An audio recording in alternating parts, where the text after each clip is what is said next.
over for you.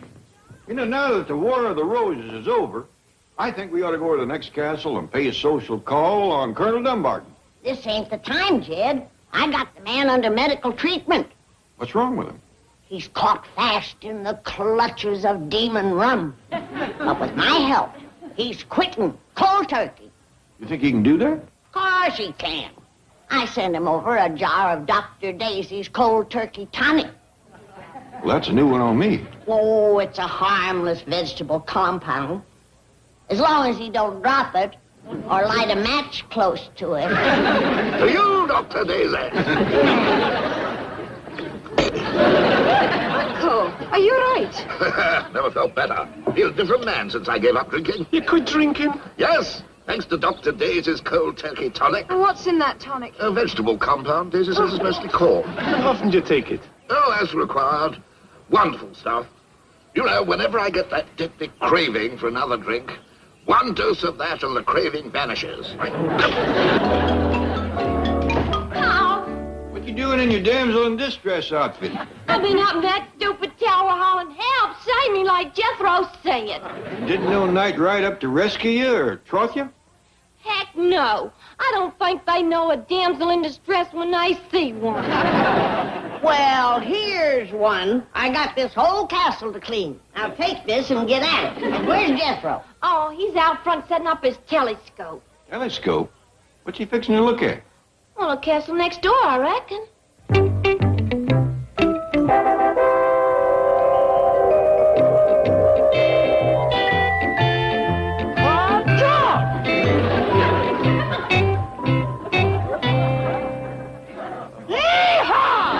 I'll change into my old clothes, Granny. Good girl. Uncle Jed, Granny, where are you? You gotta come outside and look through my telescope. Where? You gotta see what I seen over at the next castle. Oh, just. Uncle, now why don't you come riding with me? No, not while I'm under treatment. Oh, very well. I'll see you both later. Uncle, are you sure about the stuff? Try it, my boy. In that glass, there's all the proof a man could want.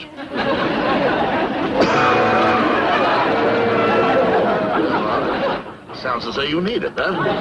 What is it, boy? Uncle Jed, I'm in love. Well, doggy. Who is she, Jethro? Mr. Domo says she's Colonel Dumbarton's niece. Just visited. Take a look. Oh, you're spying on them folks. Colonel Dumbarton's got a telescope over to his castle. He looks at us. Boy, are we getting the best end of this bargain. Oh, it's fair and love and war, Jed. We've done had the war. Now he's got the love. Uncle Jed, she's the one I've been looking for all my life.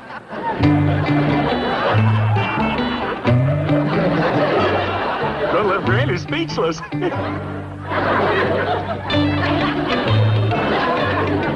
Ain't never seen one like her, have you? No, boy. She's one of a kind. Take a look, Jed. You ain't gonna believe it.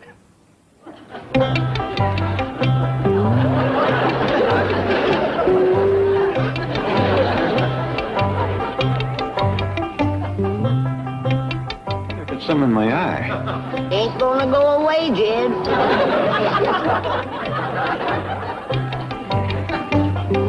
Hard to beat her, huh, Uncle Jed?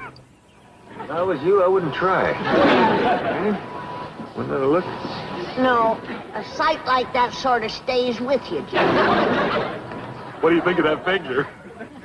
I was just going to ask you about that. A lot of it, ain't there? She's all woman, Uncle Jed. Well, so long. Where you going? Where would you be going if you was in my place? An eye doctor. Hey, boy, let me give you some advice. Don't get fresh with that girl.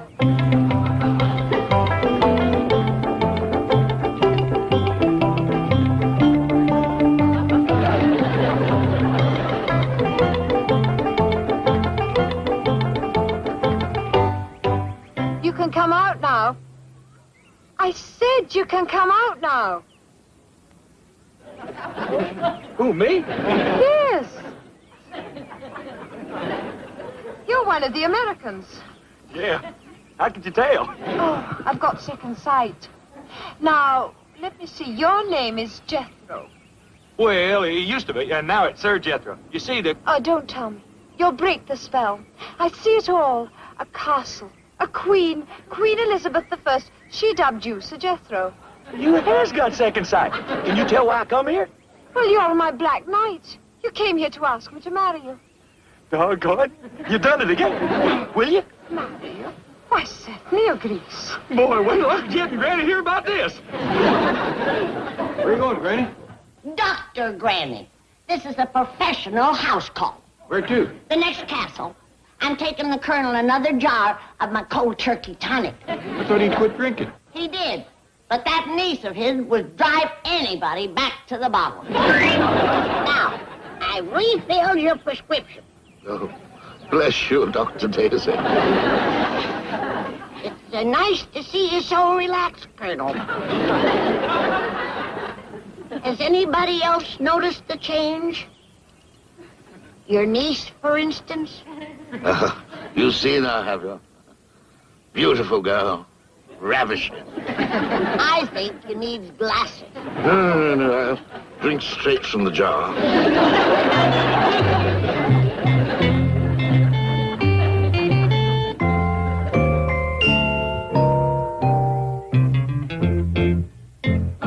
Don't go away, lassie. I'm coming a courting, singing and dancing my way into your heart.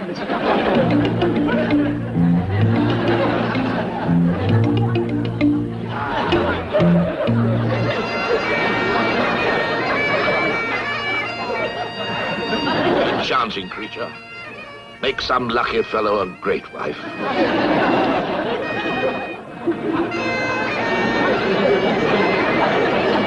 What a mother she'd make.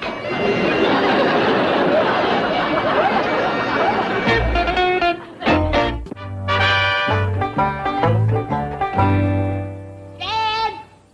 Dad! Oh, Mr. Domo, have you seen Jed? Mr. Clampett? Yes, madam. He's in the main hall. Is something wrong? Yeah. Tell me, have you ever seen Colonel Dumbarton's niece? Many times, madam. This won't go no further. But tell me, what do you really think of her? Well, since you ask, madam, I think Miss McGregor is one of the most beautiful young ladies I have ever seen.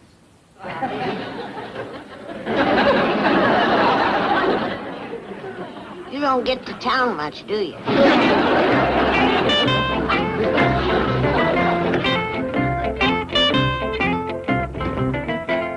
Jed, Mr. Domo must have got himself a lick on the head. He thinks the Colonel's niece is beautiful, too. He does? Reckon something wrong with that telescope? Can't be. I seen her up close. You wouldn't believe it.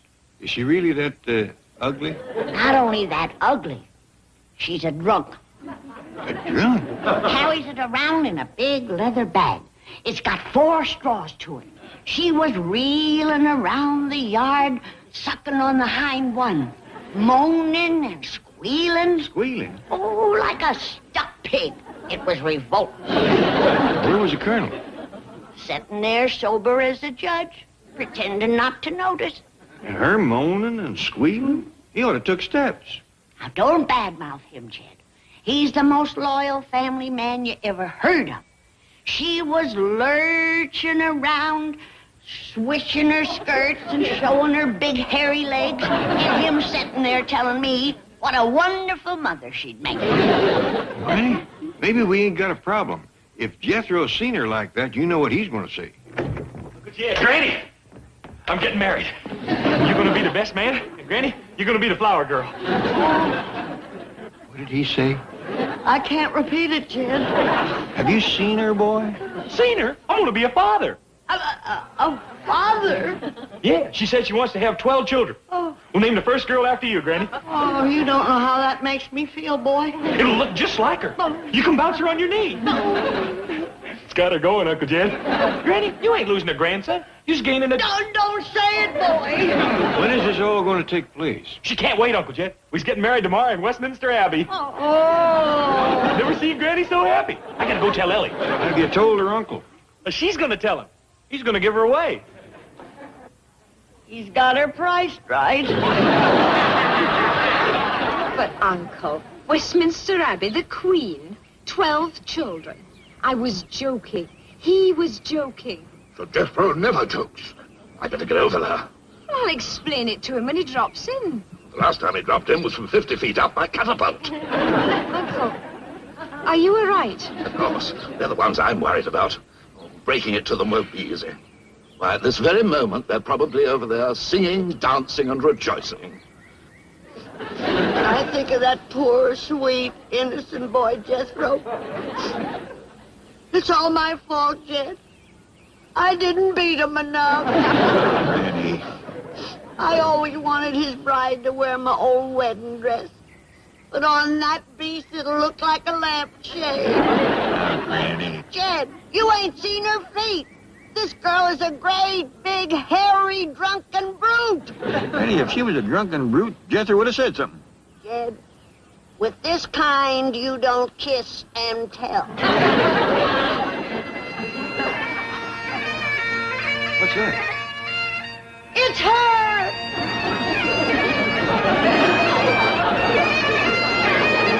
How's that for a drunken brute? I don't think she's drinking. I think she's playing. Watch her second dad this morning. When you drink like that, you ain't playing. She seems to be fingering the thing. She's priming the pump. She can't suck it up fast enough. What's all that noise? Jed, some stuff makes you whoop, some make you holler. That's squealing whiskey. Done emptied the bag. Wait a minute. Every lassie has his lassie. Nay, nay, say hey. I wonder how folks over here handle these things. I wish Mr. Drysdale and Miss Jane was here. It ain't them two that she needs. It's Barnum and Bailey. Oh, Granny! You dodging Jethro's girl? Have you seen her? Yeah. Then you just answered your own question. I don't think there's going to be no wedding, Ellie. I'm going to talk to her uncle. Well, he's over here to see you. Yes? Let me break it to him, Jed. He's my patient, and the shock could start him drinking again. I feel frightfully embarrassed. You do see the girl's position. Well, now, let me get this straight. The wedding is off? Yes, and I'm terribly sorry. Oh, don't give it another thought. Mighty nice of you to... Now, wait a minute. Is he saying the wedding is off? That's what he said. What he meant was his niece don't want to marry my grandson. That's right. You keep out of this. I'm afraid the girl's a terrible tease. A tease. She's a heartbreaker of him. I seen her dancing outside the boy's window, flaunting her charms. You'll have to excuse Granny, Colonel. I'll explain to her you later.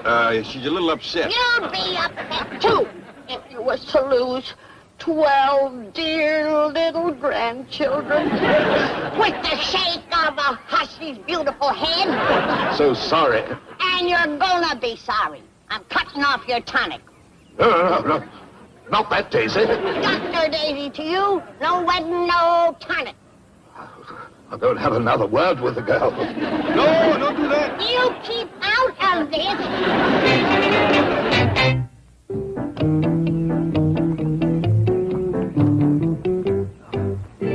Been in the car again, sir? Now we're moving into the castle here where we can keep an eye on the Clampett's. I can't say I blame you, sir.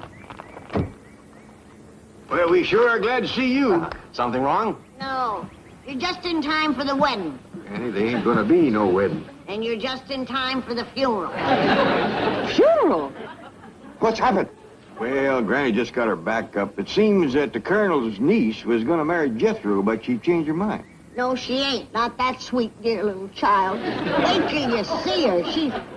There she is! That's her? Sweet little child. Homewrecker, you shameless flirt! Granny, stop it! There you drunken Jezebel! Granny, that's enough. Put me down! Granny, that's not a girl. You're right. She's a a monster. And if the word gets around that she's jilted poor Jethro, there won't nobody have him. But that's a boy! Who ever heard of a boy wearing skirts? The skirt of all... She drinks rye. Granny, that's not a skirt, it's a kilt. The boy is from Scotland, that's how they dress. Let me think about that for a minute. Don't she look more like a boy than a girl? She looks more like an ape than either one of them. Excuse me, Granny. May I see you, Miss Hathaway? You and your big mouth. We could have sued her for breach of promise. She's a boy! Well, that's fraud. We could have collected twice. Yes. Go unpack, spoiled sport. I wonder why the colonel didn't tell us his niece was a nephew. He didn't want to make Jethro look stupid. I knowed all along she was a boy. You did. Didn't want to make you look stupid. Well, I guess it's all settled. No, it ain't. What you mean? Somebody's got to break the news to poor Jethro. Yeah, I should have had a talk with that boy a long time ago. Jed, break it to him gently. She's a what? She's a boy, Jethro. There's ways of telling. Well, I know there is. Didn't you see how she was built? Well, sure, didn't you? I should have had that talk with you a long time ago. You sure had ought to. This ain't no time for joking. I'm telling you, that girl is a boy. Now, don't give me no argument. Yes, sir, Uncle Jed. She's a boy, all right. Believe me now? Oh, I do. I do. What are you looking at me that way for? Girl, where are you going? Granny, I'm telling you, Uncle Jed's done lost his mind. He thinks she's a boy. Jethro, she is a boy. It's your mind that's lost. My mind? Oh, did you see her? I hid from her. I get it. You're always gaslighting me. You're trying to make me think that I'm crazy. You're after my title. I know that. You all's trying to have me committed. I'm telling the Queen on you. I'm telling her. I'm gonna tell her. Can you save him, Granny? I can, but it'll take a head transplant. Well, where you gonna get another head? Tower of London. They's rolling in them. Sir Jethro? Oh, excuse me. Have you seen Sir Jethro? Who are you? Well, I'm Colonel Dumbarton's niece. His niece? Well, you sure have changed. If Rye'll do that for you, I'm gonna run me off a batch. Excuse me, I don't understand. Well, a minute ago you were a great big hairy goomer lurching and squealing through the garden. Oh, you saw my brother. Your brother? What was that you called him? Harry Goomer. A Harry Goomer. The handsomest man in Tennessee. Granny? Well, who was this? The Colonel's niece. The one with the handsome brother in the garden. Doggy. Boy, it sure is a relief to... it sure is a pleasure to meet you. Wait a minute. She's the one that jilted poor Jethro. Oh, I only did it to save him. Save him? Yes, well, I'm only a commoner, and he's royalty. Well, if he'd married me, the Queen would have cut off his head. Oh, poor darling. Jed, she saved the boy's life. Granny, I think this calls for a celebration.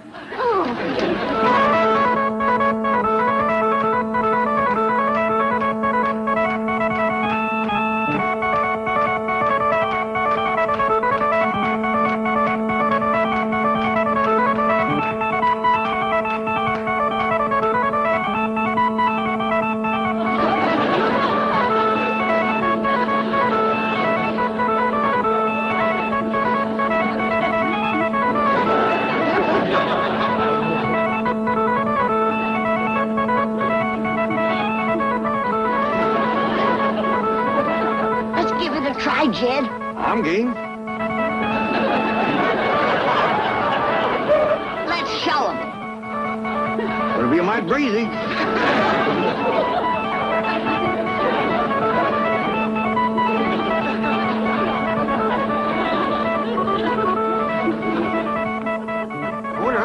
that tune? It's the tonic, Jed.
This has been a Film Race presentation.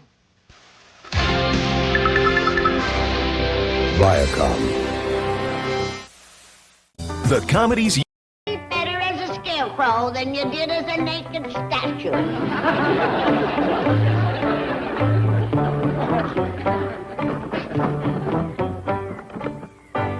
Pretty fancy scarecrow, Granny, even for a royal garden.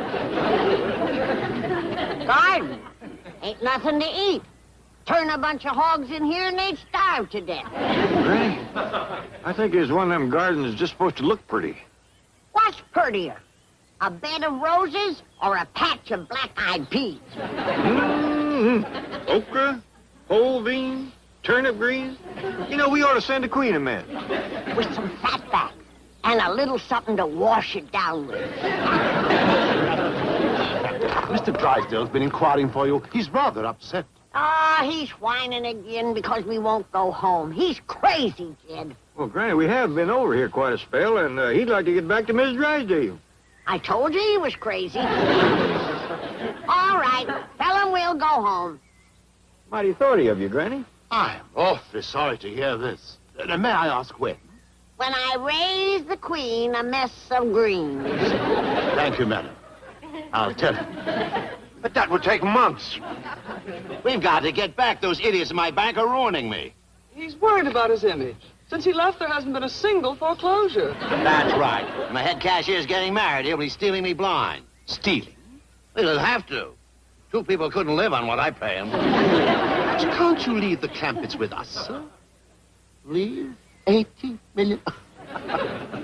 Who said the British don't have a sense of humor? Mr. Drysdale's feelings for the Clampetts are somewhat biblical in nature. Whither they goeth, he goeth. Whither they stayeth, he stayeth. Very touching, madam. But we've so enjoyed the Clampetts. There's so much they haven't seen. Well, they haven't even seen our ghosts. Ghost, schmosh.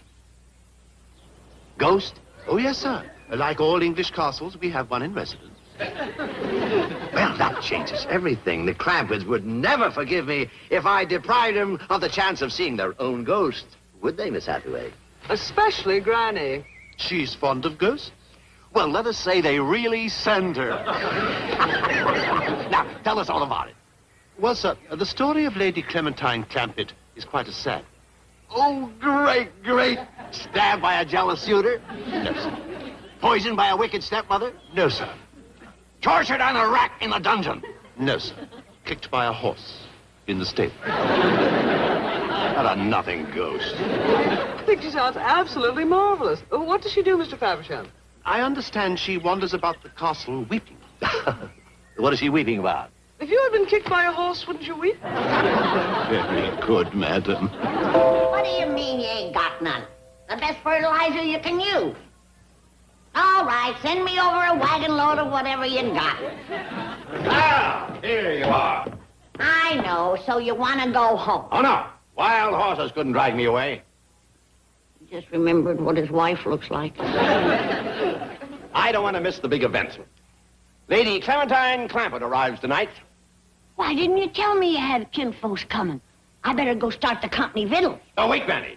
Lady Clementine hasn't eaten in 400 years. 400 years? She'll be hungrier than Jethro.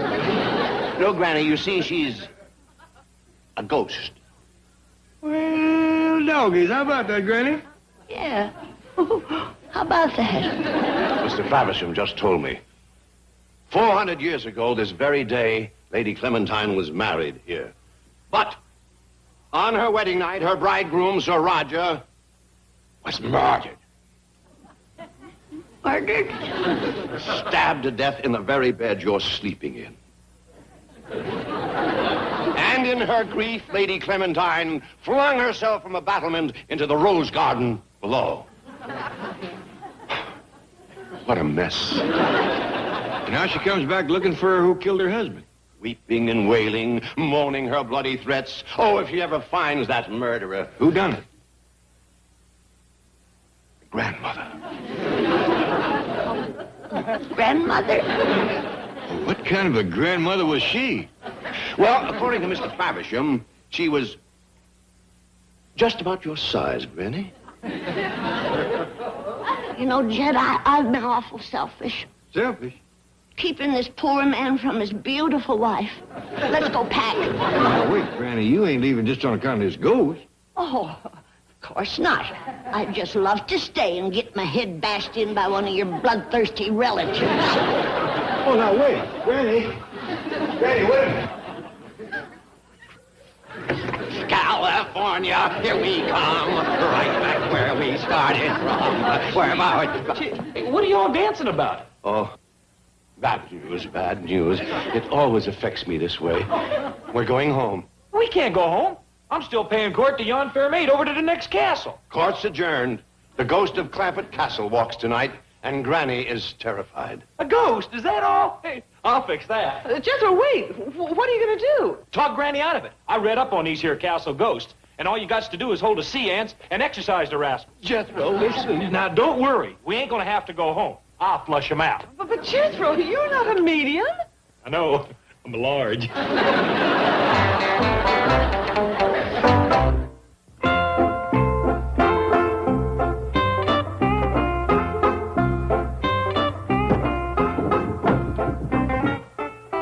What a family! Murdering grandmother.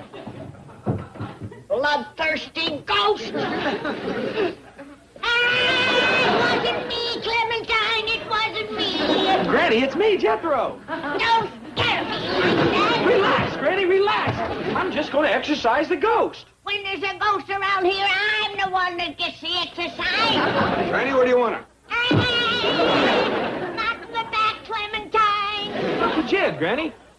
Hey, you're just like your grandmother, sneaking up on folks when their backs is turned. Granny. Don't deny it, Jed. It was right in this very bed that she stabbed an innocent man sleeping 27 times and cut his throat like it was a hog killing. Sure enough. Granny, that ain't what Mr. Drysdale said. Of course he didn't. He wanted to spare you the shame.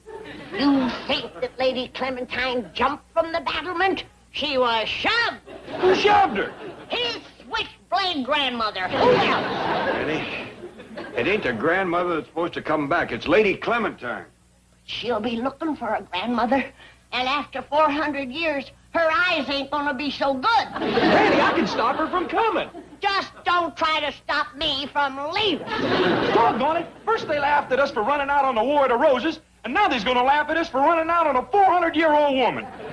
Who's gonna laugh? Your friend the Queen, that's who. Well, she ain't got no ghost after her. She ain't? Every night Ann Boland is rolling her head up and down the halls. The whole palace sounds like a bowling alley. And she ain't gonna laugh, especially when you got me, Sir Jethro, to protect you. She'd drop me herself. Well, maybe she won't hear about it. Are you kidding? This ghost will tell Ann Boland. The first thing you know, it'll be all over the palace. How do you exercise a ghost? Well, first you hold what you call a seance. It gets around the table at night. And then you raps on the table for the ghost. Shh. Not so loud. Fine. 6 on the 6:45 flight. Good. Thank you very much. Well, Chief, we're all set. But are the Clampetts all set? We's all set, Mr. Drysdale. We're leaving? No, we're staying. Jethro said he's going to hold the sea ants to get rid of the ghost for Granny. Oh, but Mr. Clampett, really? You don't think you can get in touch with the ghost? Oh, but Jethro's right at home in the Twilight Zone. I guarantee you he'll contact the ghost. Right, Lady Miss Hathaway? Well, you ain't scared of ghosts, Miss Jane.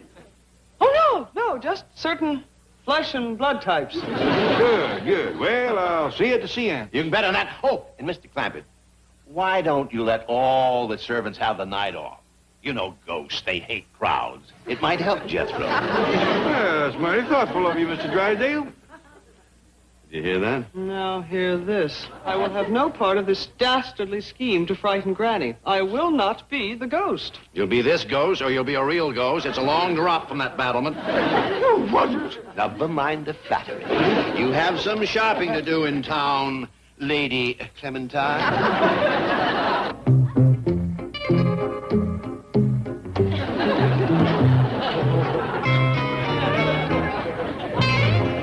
All set, boy? Well, yes, sir, Uncle Jed. As soon as Granny finishes primping. Well, Jethro, you're wearing my damsel in distress hat. It's my wizard hat now. Old Merlin used to wear one like this when he was conjuring. What you wearing, Granny? This. Ain't no ghost mistaking me for no 400-year-old grandmother. Granny, you're wearing my mini outfit. If you had rompers, I'd have worn them. Oh, Granny. Hey, where's Mr. Drysdale and Miss Jane? Mr. Drysdale says this ought to be strictly family. They's going to bed. They's gone under the bed. Granny's hiding out in the miniskirt. I'll scare her right out of it. Steve, it is not going to work. It can't miss. I've got a mic and speaker hidden in there. We can hear everything they say. And when I press this button, they can hear everything the ghosts have to say. I am not uttering one word into that microphone. You don't have to. I've got a better angle. Now go get ready.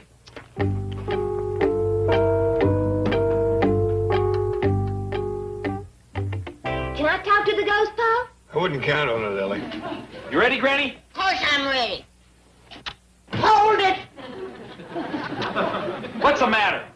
You didn't count. Boy, what a wizard has got to put up with. 1, 2, 3, go. You didn't say may I. Hey, let the boy get on with it. This is spooky. What do you do now? First, I got to let him know I'm here. Fee, fi, fo, fum. Look out, ghost. Here I come. Jethro, you're going to conjure up a giant. Ellie, go on, boy. Now I got to turn on my giant brain and put in my long-distance call. Calling Lady Clementine. Calling Lady Clementine. Hello. It's a man.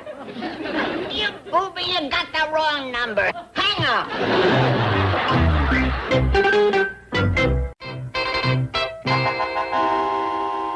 To whom do you wish to speak?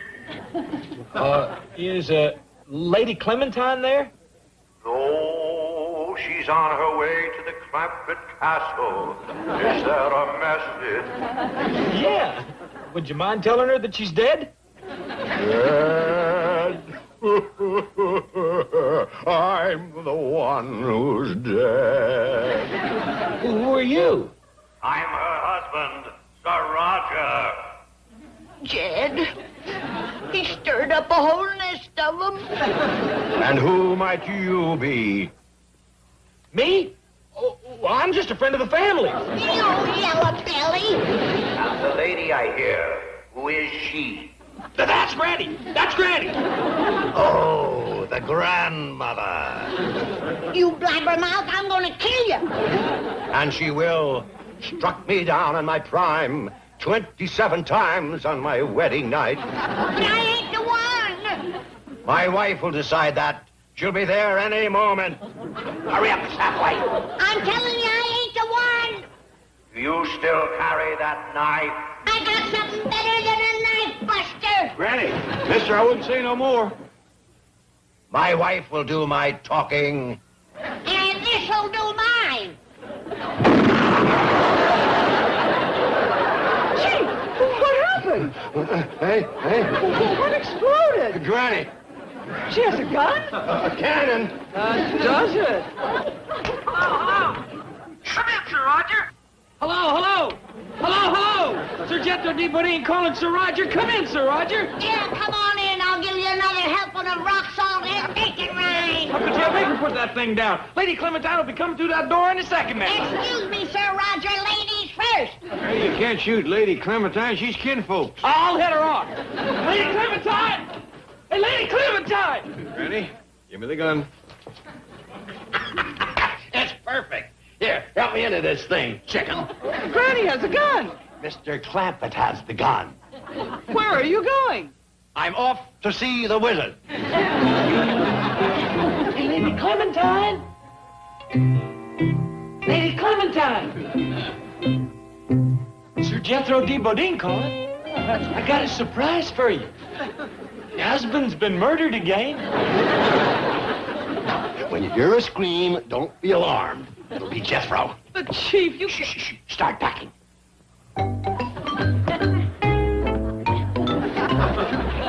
Now, Granny, I've gone along with you and Jethro on this ghost business, but this has gone too far. Now, will you please give me the gun? Look! It's Lady Clementine. She's after my baby!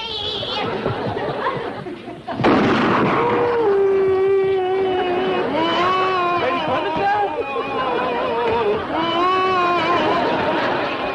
Wait. I'm just a friend of the family.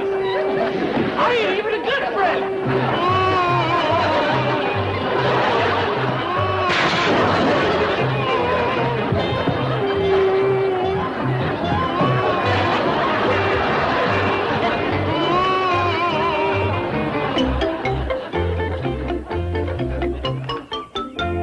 We're so sorry you have to go, madam. Got to. The boy's scared to death of ghosts. Mr. Drysdale said... He's worse than Jethro. The same ghost scared them both out of the castle last night. Scared Mr. Drysdale so he run right through the rose bushes.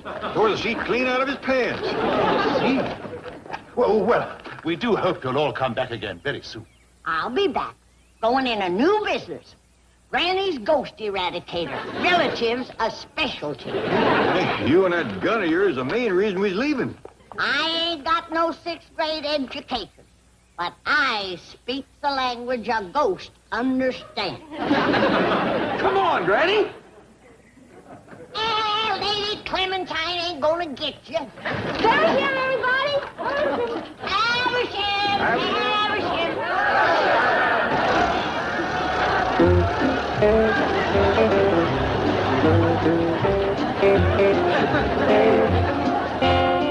Aversham!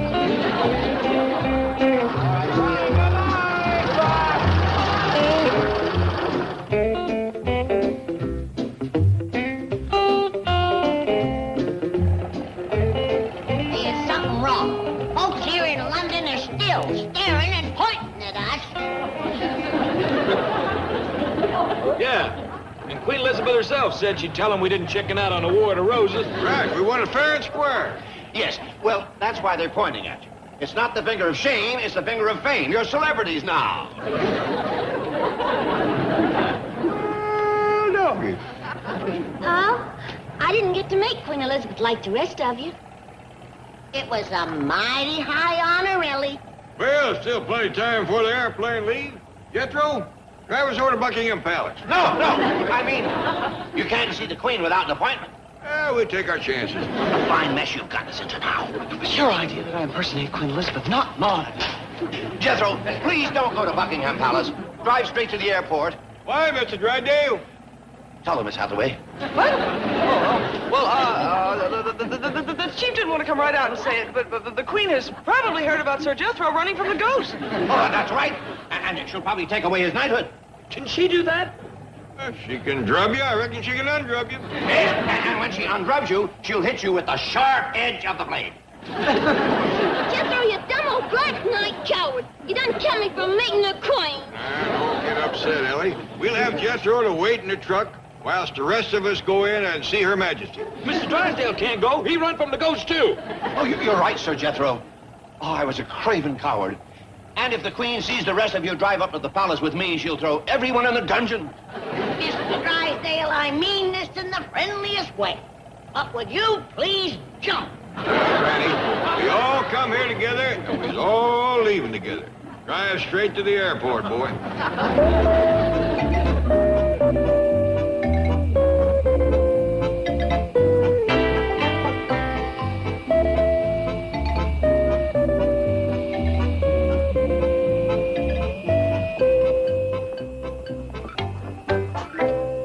Let me sit on the outside, Jed, so I can look after Mr. Drysdale. He's still powerful shook up from that spook. Yeah, he does seem to be mighty edgy. Can't seem to sit still.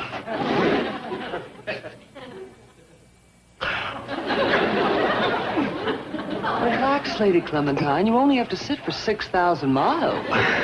Very fun.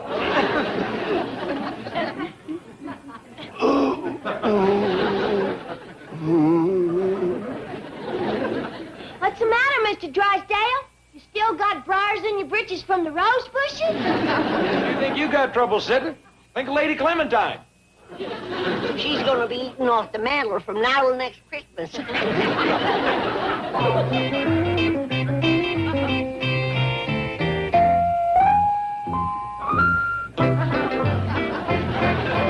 Jed, you look like you seen a ghost. Now, Granny, you know ghosts don't ride no airplane, don't you? I ain't scared of no ghosts. And I ain't never gonna be scared of no ghosts! Get back! Get back! Where's my shotgun? Where's my rifle? Where's my bacon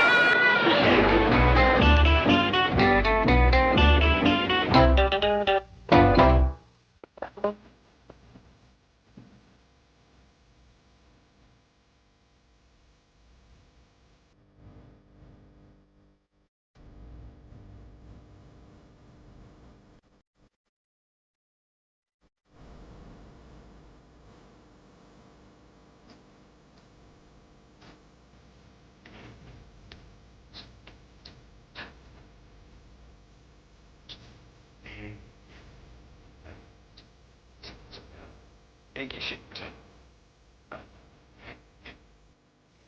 This has been a Filmways presentation.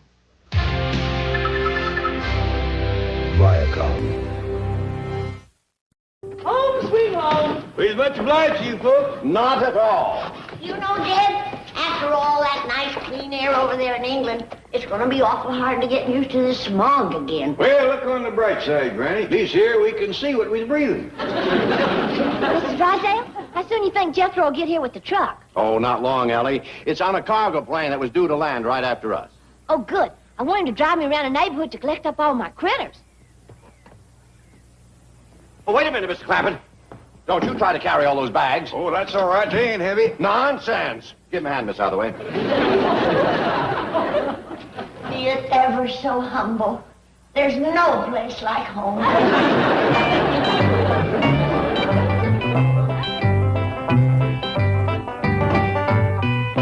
I'd have helped you, Mr. Clampett, but I have this thing with my back. Yes, he doesn't like to use it. Look at all the mail that come while we was gone. Most of it's for that fellow occupant. I wish Mr. Occupant would show up someday. Yeah, we got a whole closet full of mail for him. Actually, Mr. Clampett. Looky here, a letter from Cousin Pearl. Well, we'll be running along, Mr. Clampett. I'm very anxious to get back to my loved ones. Yeah, I reckon you must have missed your family. Family? He's referring to his loved ones in the vault at the bank. Bye. I'll take your suitcases upstairs. Don't take mine, Jed. I gotta leave right away for Petticoat Junction. You can reach me at the Shady Rest Hotel in Hooterville. Ellie, call him and tell him the doctor's on the way. Hold on, Granny. Oh, yeah. I forgot my medical supplies. Well, who needs a doctor? What happened? Cousin Pearl. She sprained her back dancing with Walter McKeegan at the Harvest Home Festival and Waltz Contest. She won't be able to take care of the baby. What baby? Who had a baby? Wasn't Cousin Pearl, was it? Well, I should hope not. Her a widow for 10 years. Well, then whose baby is it? Betty Jo Elliott's. Who's Betty Jo Elliott? Kate Bradley's daughter. Well, who's Kate Bradley?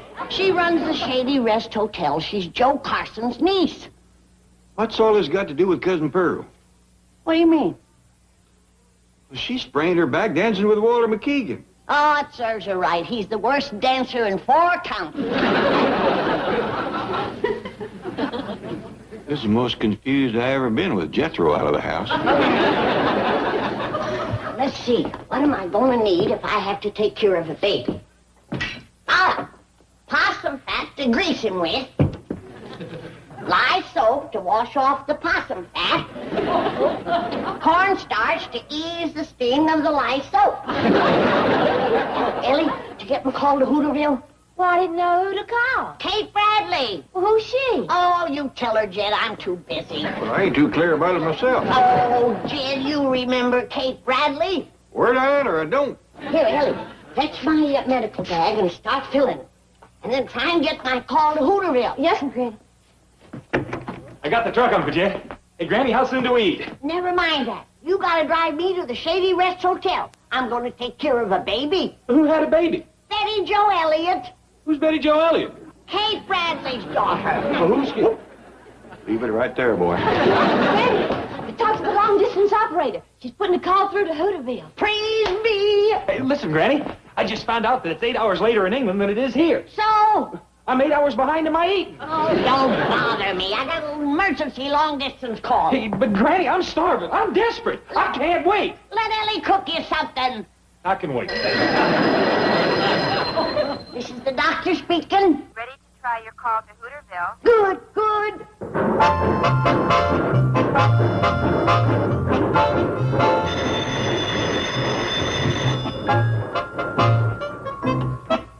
Drugstore store. What's that, Sarah? Hey, Joe, somebody calling all the way from Beverly Hills. Probably Conrad Hilton wanted to buy the Shady Rest. Let me guess. Just a minute. Hello? No, man, this ain't the Shady Rest. They ain't got a phone. Well, how do I get in touch with Kate Bradley? Well, Kate's out of town, but Uncle Joe's here. This is Joseph Carson, president and general manager of the Shady Rest Hotel chain, limited and incorporated. This you, Connie? No, this is Daisy. Dr. Daisy Moses. How's Betty Jo's baby? Well, I don't know. It's still in the hospital. Oh, the poor little thing must be awful sick. They've taken her to the hospital. Well, don't give up hope. The world's greatest baby specialist is on the way. Granny, that's a powerful claim. World's greatest baby specialist. Well, didn't I take care of Jethro here when he was a baby? And look how he turned out.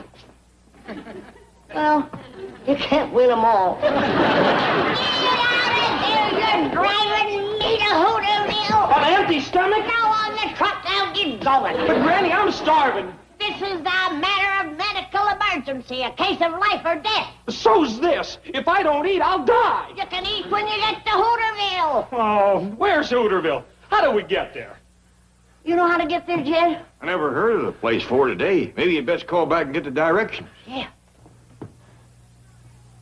Don't you snarl at me. That was my stomach growling. You gotta get your mind off of victuals. Now, you want to dial the phone? Dial it, put mustard on it, and I'll eat it. Get that truck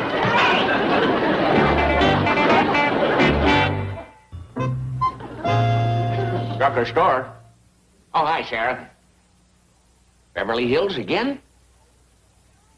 Hello? Tell me quick, how do I get to Hooterville? Are you driving? Jethro is. Hang on, I'll fetch him. What's going on? It's that woman baby doctor from Beverly Hills. Somebody's playing a joke on us. It's probably that bunch over at the barber shop. You think so? Of course. Beverly Hills. That little woman's as acidified as Newt Kiley's pig. Sarah said that She's in on it, too. Here, let me have it. You always were a sucker for a practical joke. Now listen cheerful and get the directions to Hooterville. Howdy. Can I get something to eat there? Never mind that. You ought to hear this, Yahoo. I think it is Newt Kiley's pig.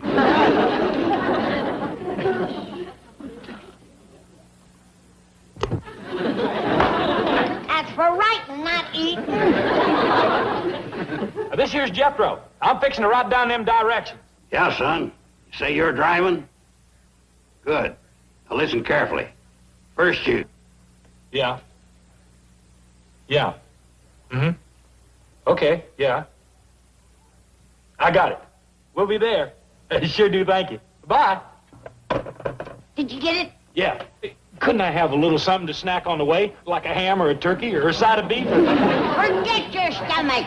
What's the directions?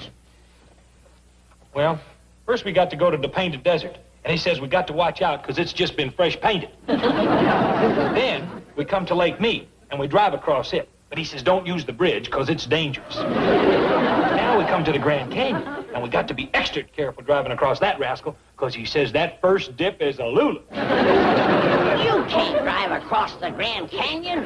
Okay, and let's eat.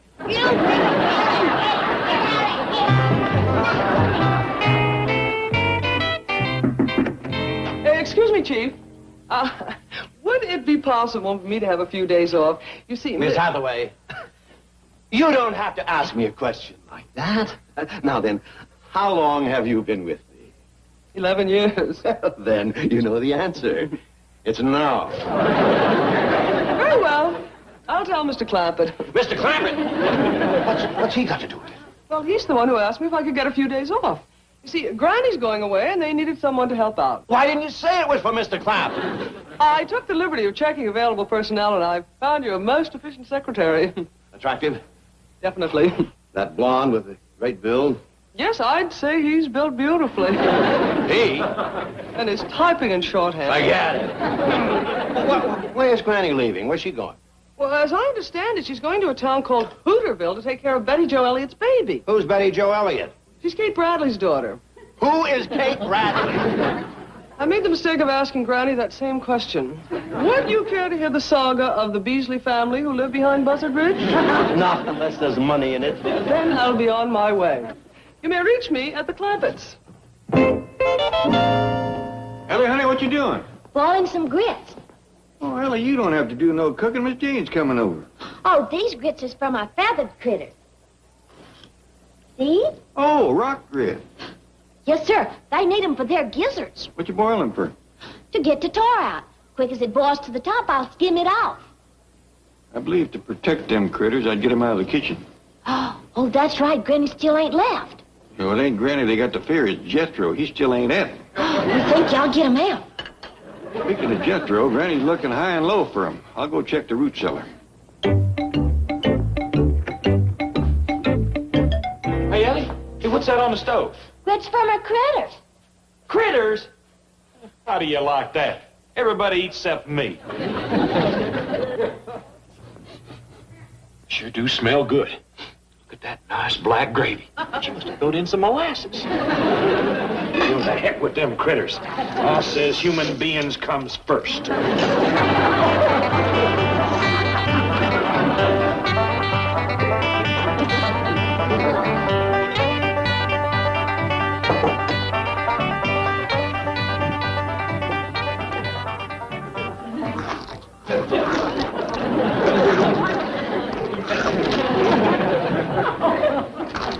I think these grits needs to cook 'em out longer. Jethro! Uh-oh, they ain't gonna be time. There you go, stuffing your face when I need you to go out and get me some medical supplies before we leave for Hooterville. You hear me? I need some rickwweed and some sweet gum bark, coltsfoot leaves, and a good big mud dauber's nest because I might have to pull this little fella. Are you listening?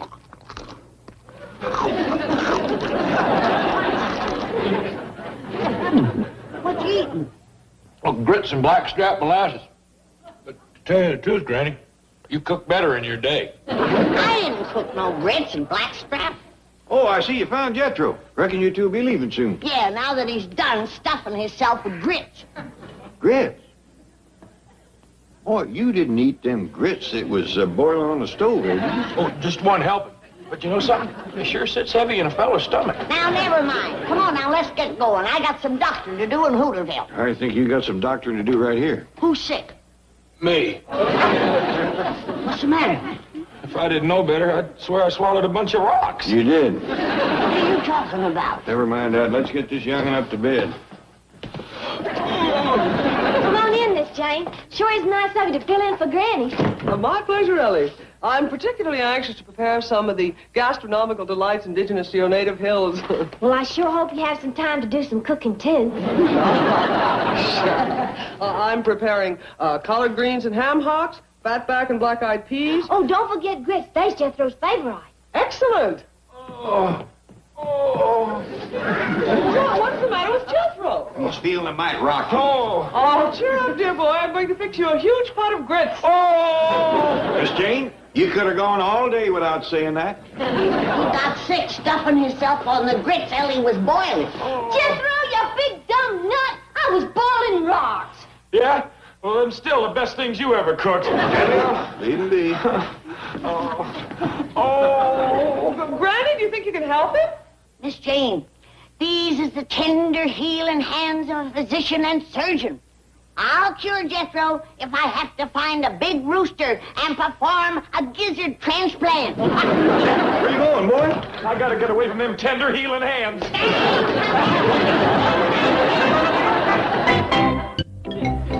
How's Jethro? Is he gonna be all right? Oh, of course he is. That boy has got a stomach that would make a goat green with envy. Did you call Hooterville and tell him I'd be late? Yes, ma'am. What'd they say? Oh, it sounded like they said, get lost. Must have said, don't get lost. Oh, I reckon so. Well, you run upstairs and keep an eye on Jethro. Take his temperature every half hour. Yes, ma'am. Oh, where's your pa and Miss Jane? Oh, they's out in the kitchen. Granny keeps his spices and such on the top shelf yonder. You want me to reach them down for you? No. I must learn to be self-sufficient. Oh! What's the matter? It's my sacroiliac. It goes out of me occasionally. Well, I'll run fetch Granny. No, please. She might want to perform a spine transplant. How can I help you? Well, just let me ease my weight back while you support me. Sure you don't want me to fetch Granny? Please promise you won't breathe a word of this to her. All right. This'll ease up. I hope I'm not too heavy. Oh, shucks, no, Miss Jane. I can hold you like this all day. What's going on here? Nothing, Granny. We're just talking. Yeah, we're just standing here trying to decide what to have for supper. How's Jethro? He's all right. Well, then I guess you'll be starting for Hooterville. Yeah, I'm leaving right away. Have a good trip. Yeah, see you when you get back. Yeah. Uh-huh. Well, bye. Bye. Bye. Uh-huh. Bye. Bye. She gone? Yeah. I hope she didn't suspect anything. Oh, no, she's got a lot on her mind. You know, Miss Jane, why don't I pick you up and carry you into the parlor? There's a dandy sofa in there. Well, I'm afraid I'm too heavy. Not at all. Oh, you're so strong.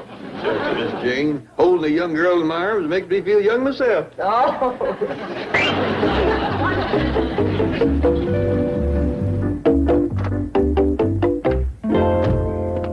Thank you for coming, Mr. Drysdale. I just got to share my terrible burden with someone. Well, what is it? Jed has took leave of his senses. Oh, Granny, if I have ever known a steady, stable, rational human being, it's Jed Clampett. Whatever made you think such a thing? He has fell head over heels in love with your secretary, Miss Jane. The man is stark raving mad.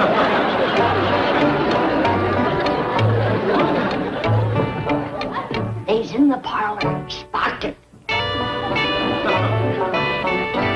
Granny, I took Jethro's temperature, and he ain't got no fever at all.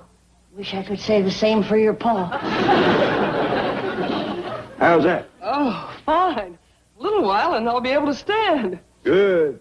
Let's just go back up and take another look at the gizzard boy. And here I was, anxious to sharpen my domestic skills, and the first thing I do is sprain my back. Don't worry about it. But I do. Like all career girls, I still hope someday Mr. Right will come along. He will, Miss Jane. Don't you worry. Fine wife I'll make. You make a dandy wife. Oh.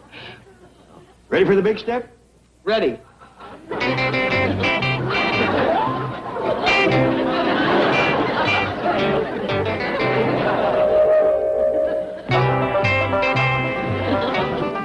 With all my worldly goods, I thee endow. Oh, no. For 11 years, I've treated that girl like a dog. Now she's going to control that 80 million. How you feeling, Miss Jane? Just marvelous. Ready to start running the house. No, wait! Please, Miss Hathaway, come back to the bank. I need you. Why, Mr. Drysdale. But, Chief... Don't call me Chief. We're pals, buddies, equals in every way. Oh, I'm going to give you a big raise. You can have my office and your own private secretary. I don't know what to say. Oh, say yes! Say yes! I need you! You'd best go with him, Miss Jane. This man is desperate.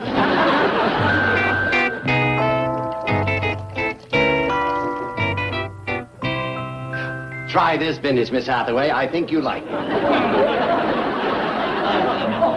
Is it satisfactory? Oh, yes. Oh, I'm so pleased.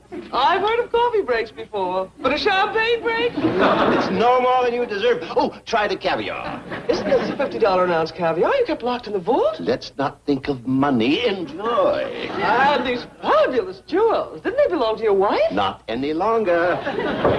Oh, that must be your private secretary. Oh. Come in. Ready to take dictation, Miss Hathaway. I'll get it. You two young people just eat, drink, and be merry. Miss Hathaway's office. That you, Mr. Drysdale? Well, I thought you'd be pleased to know that Jethro is fine again, and we's all fixing to drive Granny to the station to see her off for Petticoat Junction. By the way, we sure got a chuckle about what you and Granny thought was going on. What do you mean? Well, Granny told me that you and her got the idea Miss Jane and me was going to get hitched. And you ain't? Isn't Orange? Chucks, no. She's a fine young woman, but there ain't nothing twixt us. Come on, Jed. We'll miss the train to Hooterville. Talk to you later. Bye.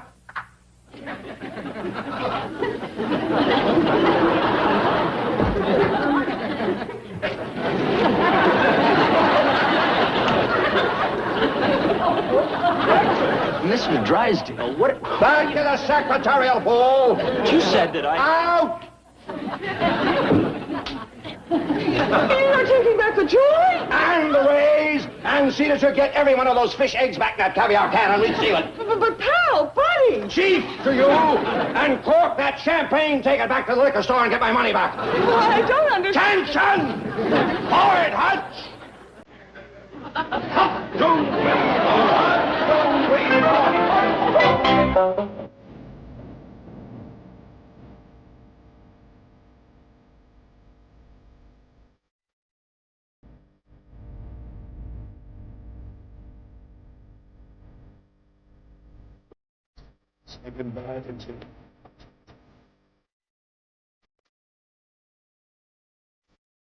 Back next week for this.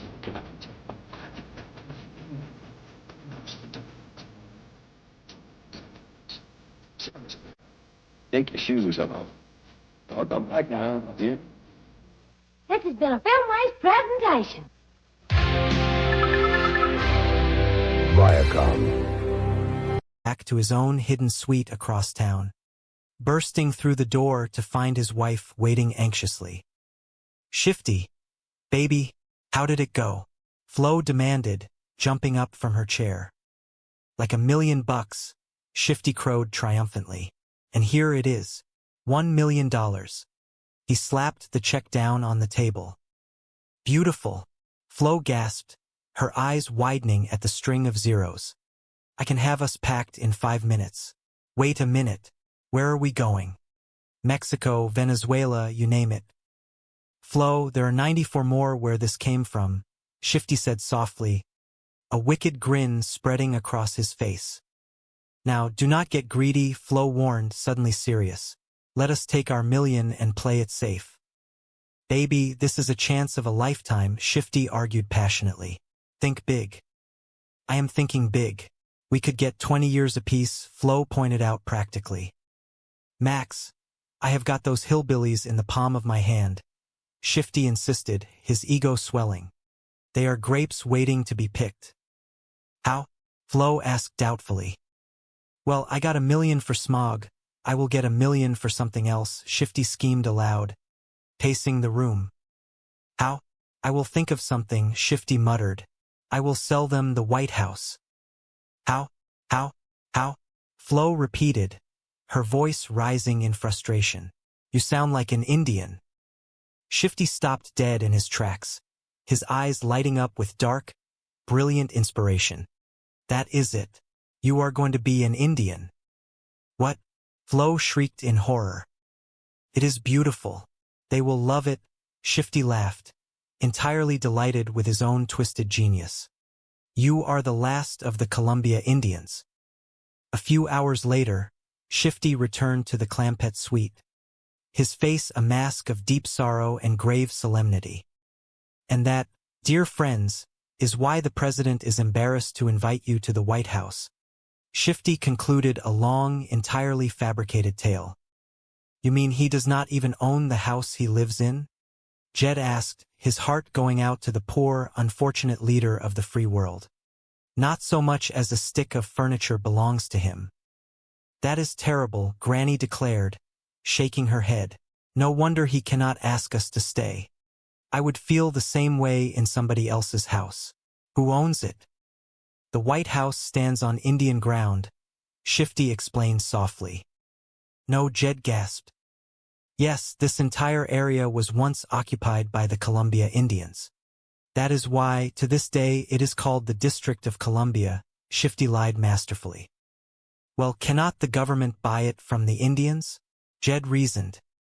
There is only one surviving member of the Columbia tribe, and she refuses to sell, Shifty said, shaking his head sadly. She? Granny asked, surprised. Yes, the ancient and noble Princess Sitting Hawk. Shifty introduced the character perfectly. What noble mean? Jethro asked, scratching his head. A proud and defiant woman, Shifty answered smoothly. Not all the pale-faced pony soldiers can drive her from the land she feels is rightfully hers. Why will she not sell? Jed wondered, his respect for the stubborn woman growing. Sitting Hawk does not trust politicians. She says they speak with forked tongue, Shifty stated. Well, cannot the president get her to sell the White House to him? Jed asked. Every chief executive since Lincoln has tried, Shifty sighed heavily. Lincoln? Granny asked, doing a quick mental calculation. How old is she? Well, no one knows for sure, but at least 150, Shifty said without blinking. Indians do live a long time, Jed noted seriously. She would not even sell to Lincoln? Well, she likes certain things about him, Shifty allowed. The fact that he was tall, a simple man, humble, honest. I would say that Lincoln and Teddy Roosevelt have come closest to impressing Princess Sitting Hawk. She favored Teddy, did she? Jed asked, smiling at the thought of the robust president. Well, he was a rugged outdoor man. She admired that. She liked his mustache. She called him Chief Hair on the Lip, Shifty explained, carefully laying his trap. Them two was the only ones that come close. Huh? Jed asked.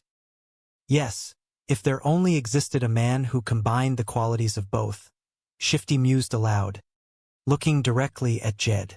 Tall, simple, humble, honest, a rugged outdoor man with a mustache. You are describing Jed, Granny realized, pointing a bony finger at her son-in-law. One who had never been involved in politics, Shifty added as the final nail. That is Jed, Granny insisted excitedly. Who? Shifty asked, feigning absolute ignorance. Jed Clampett. He is sitting right here, Granny declared proudly. Now, Granny, Jed murmured, blushing modestly. By George, I think she has got it, Shifty gasped, acting as if he had just experienced a divine revelation. Shucks, no, Jed muttered, looking down at his large, worn boots. Did you hear that? Shucks, no. Says everything. He is simple, he is humble, he is honest. He is tall, and he has got hair on the lip. He is our man, Shifty announced grandly. Forget it. I cannot handle nothing as important as this, Jed argued mildly. Mr. Clampett, when Andrew Jackson, Old Hickory, was asked to fight the Battle of New Orleans, do you know what he said? Shifty asked dramatically. Forget it. I cannot handle nothing as important as this, Jed guessed. Is that a fact? Granny asked, fascinated by the fake history. But he won and you will win. History has chosen you, and you cannot refuse, Shifty proclaimed, pointing a commanding finger toward the heavens. Do it, Jed, Granny urged, pulling on his sleeve. Then we are sure to get an invite to the White House. Well, I am not going to do it just for that, Jed stated firmly, his honor offended. Then you will do it? Shifty asked eagerly. Well, at least the president is trying. Least I can do is try, Jed agreed slowly. Spoken like a true patriot, Shifty cheered. I will take you to Princess Sitting Hawk and act as your interpreter. You talk Indian? Jethro asked, deeply impressed. I learned as a child, Shifty lied without hesitation. The tongue of the Columbia Indians was the second language in our home. How come? Jed asked. Well, many moons ago, my family befriended the tribe, Shifty explained softly, looking wistfully toward the window. When all other pale faces were against them, the Indians knew they could always find refuge in the home of a Schaefer. It was nice of your folks to take them in, Jed said approvingly. Our name has become part of the Indian language, synonymous with hospitality, Shifty claimed proudly. To this very day, to be taken in is to be Schaefered. They left the hotel and took a cab toward a wooded park near the heavy iron gates of the capital. Hidden amongst the thick trees was a poorly constructed canvas teepee. Sitting cross-legged before it, covered in thick, poorly applied face paint and wearing a ridiculous feathered headdress, was Flo, doing her absolute best not to look terrified. Look, Jed, I think I see her, Granny pointed toward the clearing. Is that her, Honest John? Jed asked softly, respecting the solemnity of the moment. Yep, there she sits in front of her lonely teepee, Shifty whispered reverently. The last of the noble Columbia Indians, the ancient and venerable Princess Sitting Hawk. Does she sit there all the time? Ellie Mae asked, her soft heart breaking for the lonely figure. Day and night, winter and summer, rain or shine, she keeps silent vigil over her home. Shifty nodded. You think they would let her stay in a White House? Jed murmured sadly. It is on her land, Shifty agreed. On the contrary, why, they have cannons to keep her out. Well, if that does not beat all, Jed growled softly, a rare flash of anger in his eyes. Cannons to keep out a poor old 150-year-old Indian woman? You cannot hardly blame her for feeling spiteful. Is that why she wears all that? See you later. He attempted to slip past. Hold it, the guard repeated, crossing his arms. Look, you are delaying high-level meetings, Shifty warned, returning to his authoritative tone. Now, what do you want? I want to see your pass, the guard stated simply. My pass? Of course. Shifty fumbled through his pockets with exaggerated panic. My pass, but how do you know? I must have left it on the president's desk. I will go get it. He took a step backward. Hold it, the guard barked again. Now what is it? I cannot let you in without a pass. Is that your final word? Shifty asked, drawing himself up to his full height. It is, the guard confirmed resolutely. Excellent, Shifty beamed, suddenly clasping the bewildered guard upon the shoulder. You have passed the test with flying colors. Congratulations. Now let me see. You are guard number 16. Escape gets a 1 rating. The president will be pleased. Now, do not be surprised if there is a little something extra in your stocking at Christmas. He attempted to walk past again. Hold it, the guard growled, completely unamused. Now look, you have proven your efficiency, my good man, Shifty said smoothly, raising a warning finger. Do not press your luck. I may drop you to a B+. Just candy canes and bubble gum in your stocking. Beat it. Beat it? The guard asked, his face darkening with anger. Cavil, 1 word from me and you will be guarding a government igloo in Iceland.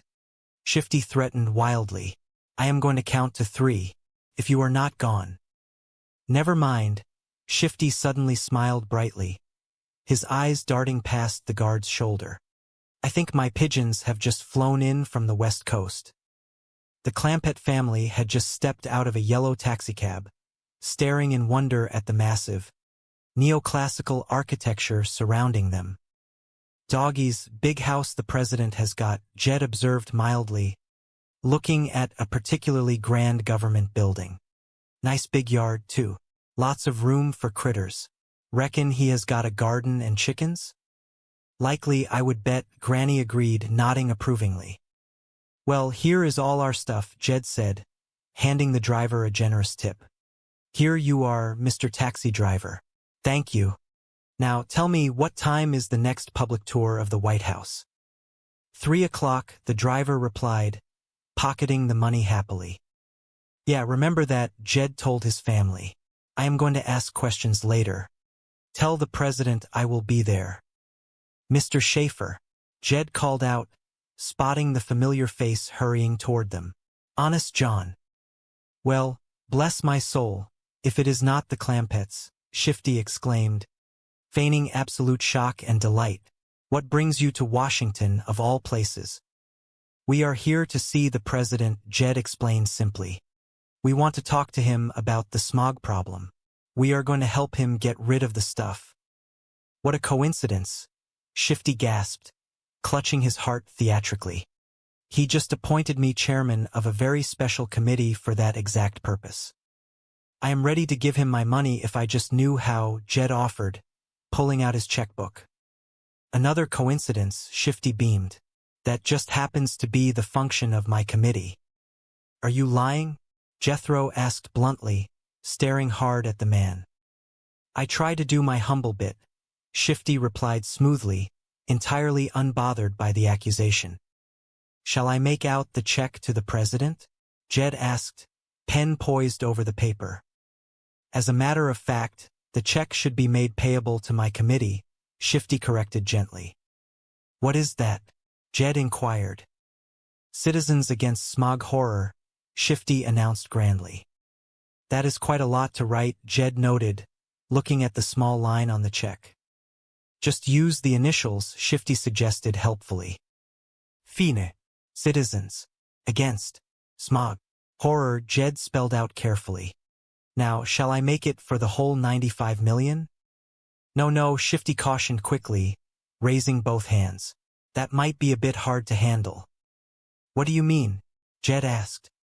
"Well, you see, other public-spirited citizens, not as wealthy as you, might be embarrassed and not contribute at all," Shifty lied brilliantly.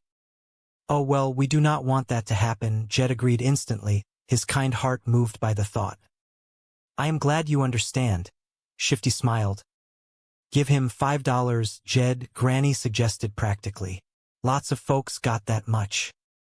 "On the other hand, let us not go too far the other way," Shifty countered hastily. "A little friendly embarrassment never hurt anybody.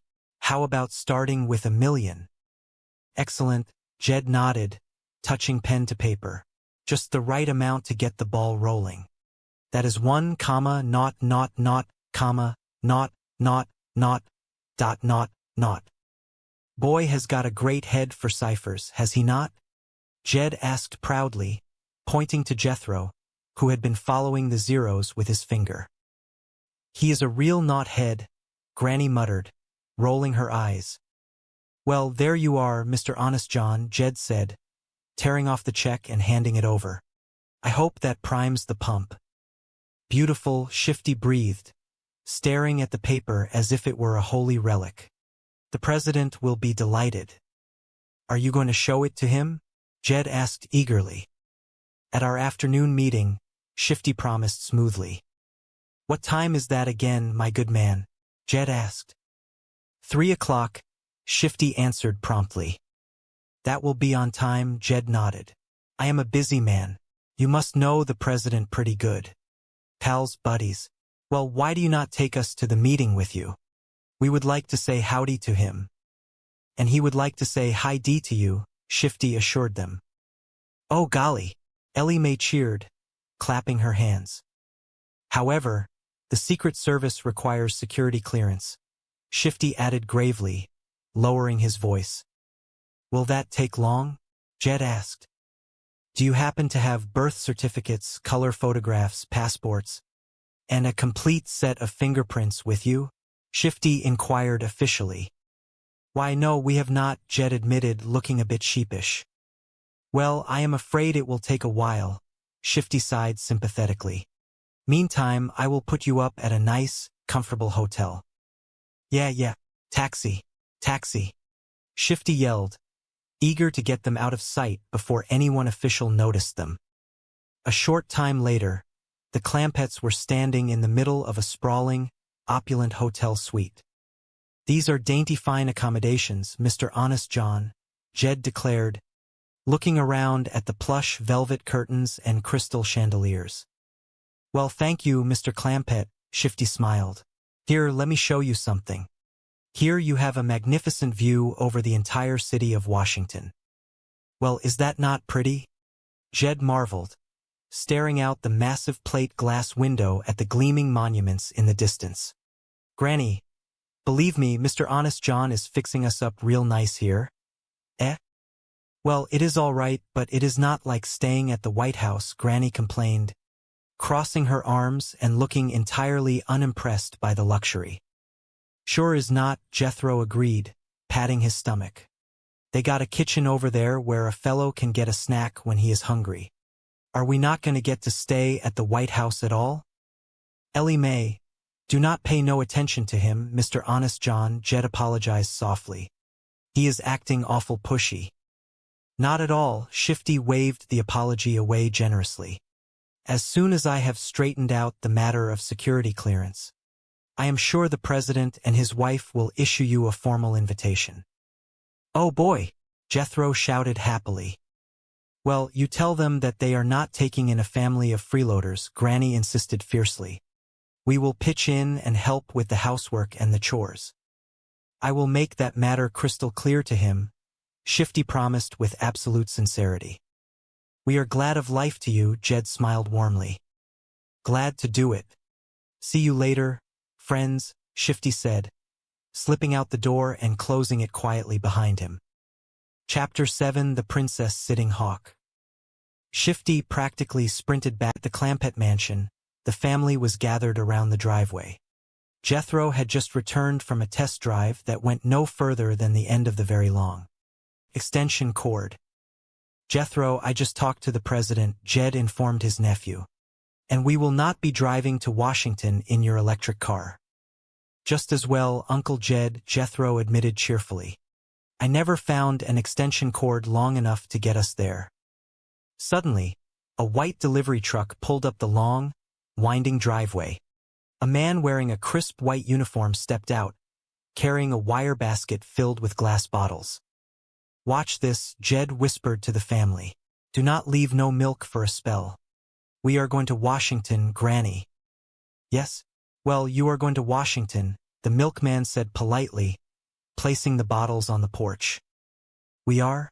Jed asked, his eyes lighting up. That is what the message says. Have a good trip. Hey, Uncle Jed, we are going to Washington. We just got the message, Jethro cheered. What did you say, boy? Jed asked, turning to his nephew. We are going to Washington, Jethro repeated excitedly. The fellow in the white coat just brought the message from the president. Well, where is he? Granny demanded. Yonder he goes, Jethro pointed as the truck drove away. Is that not the milkman? Ellie Mae asked innocently. Being a milkman is what you call a cover, Jethro explained confidently, tapping his temple. Cover? He is really a secret agent for the government. Is he not? Yes. I learned all that stuff when I was a double-knot spy. Well, I reckon we best get packing, Jed decided, fully believing the logical conclusion. Should I convert my electric car back to steam? Jethro asked eagerly. No, I think we better fly, Jed said wisely. When the president sends for you, you do not want to keep him waiting. Mr. Drysdale returned to his office feeling triumphant, completely unaware of the milkman incident. He strutted past Miss Jane's desk. Well, if he comes in, will you please ask him to call his office immediately? It is an emergency. Thank you. How do you like it, Miss Hathaway? Chief, where have you been? Miss Jane asked, looking up from a stack of frantic messages. Shopping. Any messages? Oh, just one. But it is a beauty, Miss Jane said dryly. The Clampetts are leaving for Washington. What? Mr. Drysdale screamed, all the color draining from his face once more. They are determined to give their $95 million to the president. Miss Jane confirmed calmly. We have got to stop them, Mr. Drysdale panicked. Get rich little back. You are kidding, Miss Jane said, exasperated. Here is a signed check, Mr. Drysdale cried, shoving a piece of paper across her desk. He can make it out for any amount he likes. I will get up to the Clampetts and delay them until he calls. Mr. Drysdale sped to the mansion as fast as his luxurious car could carry him. He burst through the front doors, panting heavily. I made it. They are still here. Granny, Ellie Mae, Jethro, Mr. Drysdale called out into the silent house. There is everybody. Oh, hello, Bessie. He greeted a chimpanzee sitting on the sofa. Is that for me? He picked up a piece of folded paper resting near the chimp. Dear Mr. Drysdale, please feed the critters until we get back. High above the clouds, inside a luxurious commercial airliner, the Clampett family was experiencing the marvel of modern aviation for the first time. A polite stewardess walked down the aisle, checking on her passengers. Enjoying your flight? She asked with a warm, professional smile. Yes, ma'am. Thank you, Jed nodded graciously. We are going to Washington to see the president. We are going to give him $95 million, Jethro added loudly, leaning over the aisle. Oh boy, the stewardess chuckled softly, assuming they were joking. You know the president? Talked to him this morning, Jed confirmed seriously. I am fetching him a baby possum. And I am taking him a jar of pickled pawpaws and some hand-slung chitlins, Granny offered proudly. We was going in my electric car, but I could not find no 3,000-mile extension cord, Jethro explained with a sigh of genuine regret. That is very interesting, the stewardess smiled, attempting to back away gracefully. Young lady, how high would you say we are flying? Jethro asked, peering out the small window at the blanket of white clouds below. A lot higher than the plane, the stewardess murmured to herself as she hurried back to the galley. I have got the wind, everybody, Jethro shouted a few hours later, pressing his face against the glass. We are flying over a right pretty town. That there is Washington, District of Columbia. Anybody see the White House? Appears to be lots of white houses down there, Jed noted, peering over his nephew's broad shoulder at the sprawling geometric grid of the nation's capital. Would you fasten your seatbelts, please? The stewardess requested, walking through the cabin. Yes, ma'am. We will be landing in a few minutes. You gonna feed us again before we land? Jethro asked hopefully. I am afraid there is not time, the stewardess apologized. You have already had 4 meals and 3 snacks. Why, it makes me hungry, Jethro complained, rubbing his large stomach. But we are landing now, she pointed out gently. Landing makes me hungry, too, Jethro insisted. We go straight to the White House, Pa? Ellie Mae asked, ignoring her cousin's endless appetite. I think so, Ellie, Jed replied thoughtfully. The quicker we give our money to the president, the quicker he can commence fighting smog. Sure, I will breeze him down for supper, Jethro added cheerfully. I am starving. Jed, if that boy takes his meals at the White House, the president's wife will never get out of the kitchen, Granny warned, shaking her head. I can help with the cooking, Ellie Mae volunteered sweetly. No, Ellie, I will do that, Granny insisted, her pride in her culinary skills rising. You make the beds and do the dusting. And Jethro, you can mow the White House lawn and rake the leaves. Let Ellie do that, Jethro protested. The president needs me for my brain. Oh pooh, Granny scoffed. I will likely be in the East Room or someplace sitting on his cabinet, Jethro imagined grandly. You keep your feet off the president's furniture, Granny scolded sharply. Looks like we made it, Jed announced calmly as the heavy wheels of the airplane touched down on the tarmac. See you at the hotel. Chapter 6: The Confidence Man. Down on the ground, in the bustling concourse of the airport, two figures were waiting with bated breath. One was a smooth-talking confidence man known to the authorities as Shifty Schaefer, though he preferred the moniker Honest John. The other was his equally devious wife, Flo. Shifty, what if they do not show up? Flo asked nervously, adjusting her expensive silk scarf. They will be here any minute, Shifty assured her confidently. I checked their flight. How are you going to get past the guard? Flo wondered, eyeing the heavy security presence around the VIP terminal. I will handle it, Shifty smiled, his eyes twinkling with malicious intent. It is important for the Clampetts to see me coming out of the White House. Okay, good luck, honey.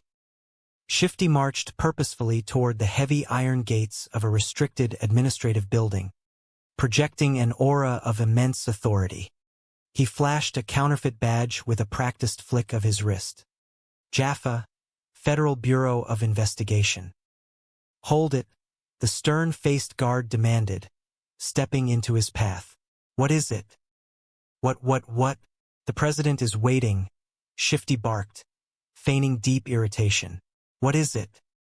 I need to see your identification, the guard insisted, unfazed by the bluster. You do not recognize me? Shifty asked, acting deeply offended. Nope, the guard replied flatly. Good, Shifty whispered, suddenly dropping the angry act and leaning in closely. I told you, Edgar, this was a perfect disguise. Pin it to your dress and throw yourself out the window, Mr. Drysdale ordered wildly. Me? Miss Jane gasped in horror. They love you, Mr. Drysdale reasoned. This will teach them a great lesson. Thanks, but no thanks, Miss Jane replied dryly. I promise. This is the last favor I will ever ask, Mr. Drysdale begged. Forget it, she said firmly. What? If you are too chicken to throw yourself out the window, I will do it, Mr. Drysdale shouted, marching toward the window. All right, come over here. I cannot throw you out from there. Meanwhile, back at the Clampett estate, an unusual quiet had settled over the driveway. Jed walked out the front door to find Jethro sitting proudly behind the wheel of the charred truck, which was no longer hissing steam. What is all the honking for, boy? Jed asked. I have done come up with an invention that beats steam, Jethro announced, his chest puffed out. Yes, I see the boiler has stopped going, Jed noted. Yes, sir. Notice how quiet she is? No noise, no smoke, Jethro beamed. No smoke? Jed asked, impressed. She runs on electricity, Jethro proclaimed, holding up a heavily spliced extension cord that snaked all the way back into the mansion. Well, doggies, I am real proud of you, boy, Jed smiled warmly. Suddenly, Granny came rushing out onto the porch, waving her apron. Jed, the president is calling you. All the way from Washington. The president of the United States is calling me? Jed asked, his jaw dropping in shock. Yes, sir, Jed, Granny confirmed, ushering him inside. Unbeknownst to the Clampetts, the call was a masterful deception. Across town, in a plush hotel suite, Mr. Drysdale was sitting with a famous celebrity impersonator, Mr. Rich Little. Drysdale had hired the man to mimic the voice of the president in a desperate bid to stop the Clampetts from leaving. They are bringing the old fellow to the phone, Mr. Little. Mr. Drysdale whispered into the receiver. Is he not in a straitjacket? Mr. Little asked nervously, adjusting his collar. Oh, no, he is not dangerous, Mr. Drysdale assured him quickly. He just suffers from the delusion that he is worth $95 million. No wonder he is in the funny farm, Mr. Little muttered, shaking his head. The whole family? You know, it is wonderful of you to look after them. They are very sweet people, Mr. Drysdale lied smoothly. Nothing but sweet.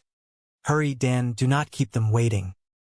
Jed picked up the receiver in his grand living room, his hand trembling slightly with respect. Hello? Hello? Hello, Jed Clampett speaking. Hello, Mr. Clampett, came the authoritative, universally recognizable voice from the other end. This is the President speaking. Is that sure enough you, Mr. President? Jed asked softly, overwhelmed by the honor. Oh yes, make no mistake about that, the voice replied with absolute confidence. I am the President. That is him, all right, Jed whispered to Granny, covering the mouthpiece. Now, Mr. Drysdale has told me of your generous and patriotic offer to donate your entire fortune to the fight against air pollution, the fake president continued smoothly. Yes, sir, Jed said proudly. It is only $95 million, but you are sure welcome to it. And we will bring it right to you right there in the White House. The whole family. This here is Granny, Mr. President. I will bring you some pickled pawpaws and some hand-slung chitlins. Mr. President, this here is Ellie Mae. Ellie called out toward the phone. Would you like a nice little baby possum to play with? My nephew Jethro is not here to say howdy, Jed added, but he is going to drive us all the way to Washington in his brand new invention, the electric car. No, no, no, do not come to Washington, the voice urged quickly, a hint of panic slipping in. We have got enough people like you here already. You public-spirited citizens, I mean. Well, how do we get the money to you? Jed asked reasonably. Well, I am glad you asked me that, the impersonator said smoothly, reading the notes Mr. Drysdale was frantically waving in front of him. I want to make this point very clear. What is the point I want to make very clear? Leave your money in the bank, the Commerce Bank of Beverly Hills, where it will draw maximum interest, a compounded semi-annual, in the care of your wise and friendly banker, Milburn Drysdale. Well, naturally, we will do whatever you say, Mr. President, Jed agreed loyally. But the family is going to be awful disappointed. We was hoping to get away to Washington. Oh no, no, do not try to get away, the voice commanded firmly. You will stay right there and do what the nice man in the white coat tells you. Goodbye. Goodbye, Jed said, hanging up the phone slowly, a look of profound confusion on his face. What did he say, Jed?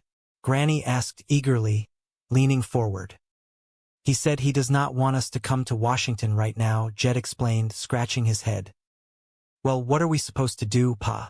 Ellie Mae asked, visibly disappointed. He says he is going to send a man in a white coat to tell us, Jed murmured, wondering who this mysterious messenger could be. Chapter 5: The Flight to the Capitol. Back at the hotel suite, Mr. Drysdale was practically dancing with relief. Mr. Little, that was a magnificent performance, he cheered, shaking the entertainer's hand vigorously. Thank you. Well, your impersonation of the president was absolutely incredible, Miss Jane agreed, thoroughly impressed despite her disapproval of the scheme. Thank you, Mr. Little smiled graciously. I hope to see you again sometime. Take good care of yourself. He turned to leave. Mr. Drysdale, are you not forgetting something? Miss Jane whispered loudly. Oh, what is that? Mr. Drysdale asked, playing dumb. My fee, Mr. Little reminded him, holding out a hand. Oh yes, yes, Mr. Drysdale sighed, his mood souring instantly at the thought of parting with money. How much is it? Well, ordinarily, I receive $7,500 for a performance, Mr. Little stated professionally. However, in this case, I will cut it in half. How is $3,750? $3,750 it is, Mr. Drysdale agreed reluctantly, pulling a thick wad of bills from his pocket. 20, 40. Now, you owe me $2.50. No, that is $3,750. Miss Jane corrected him firmly. A 5 minutes' work? Mr. Drysdale complained bitterly. The president does not get that much, and he is the real thing. Excuse me, Chief, Miss Jane said, pushing past him. Are you not Rich Little, the impressionist? Yes, I am, Mr. Little smiled. Oh, Mr. Little, I just love your impression of John Wayne, Miss Jane gushed, suddenly starstruck. Well, thank you very much, ma'am, Mr. Little drawled, slipping instantly into a flawless imitation of the legendary cowboy. Now, let me say that if we had girls like you out on the trail, I never would have given my horse a second look. Oh, that is marvelous, Miss Jane giggled, blushing deeply. Thank you. Hey, and your Ed Sullivan is an absolute classic. Oh, Ed Sullivan? Mr. Little shifted gears seamlessly, crossing his arms and adopting a stiff posture. Wonderful. Would you do me a favor there, young sir? Would you come on our show next Sunday night and bring your stuffed giraffe? Yes. I would love to have you. What else are you going to have on the show? Miss Jane played along enthusiastically. A World War I with the original cast, Mr. Little announced grandly. In living color with a surprise ending. Oh, is he not fabulous? Miss Jane asked Mr. Drysdale, clapping her hands. He certainly is, Mr. Drysdale grumbled. It has been a real pleasure. Wait a minute. You are forgetting something again, Miss Jane warned her boss. Oh yes, you will see. What are you charging her for Wayne and Sullivan? Mr. Drysdale asked suspiciously. Oh, nothing, Mr. Little laughed. I will accept the same arrangement. Meanwhile, back at... It is my money. No, it is not, Mr. Drysdale whimpered. It is mine. Well, it is my sack, Jed pointed out sensibly. All right, I will dump the money out and you can have the sack. Good, Mr. Drysdale said, grabbing at any victory. Just dump it in that truck out front. It is staying here, Jed repeated. But it is not safe here, Mr. Drysdale argued frantically. It was until you showed up, Jed noted mildly. No, it is going back into my vault, Mr. Drysdale insisted, clutching the burlap tightly. Chief, do not stand there, Hathaway. Use your gun. That is an excellent idea, Miss Jane said, drawing the prop weapon and pointing it squarely at her boss. Stand back, Mr. Clampett. I should hate to hit you.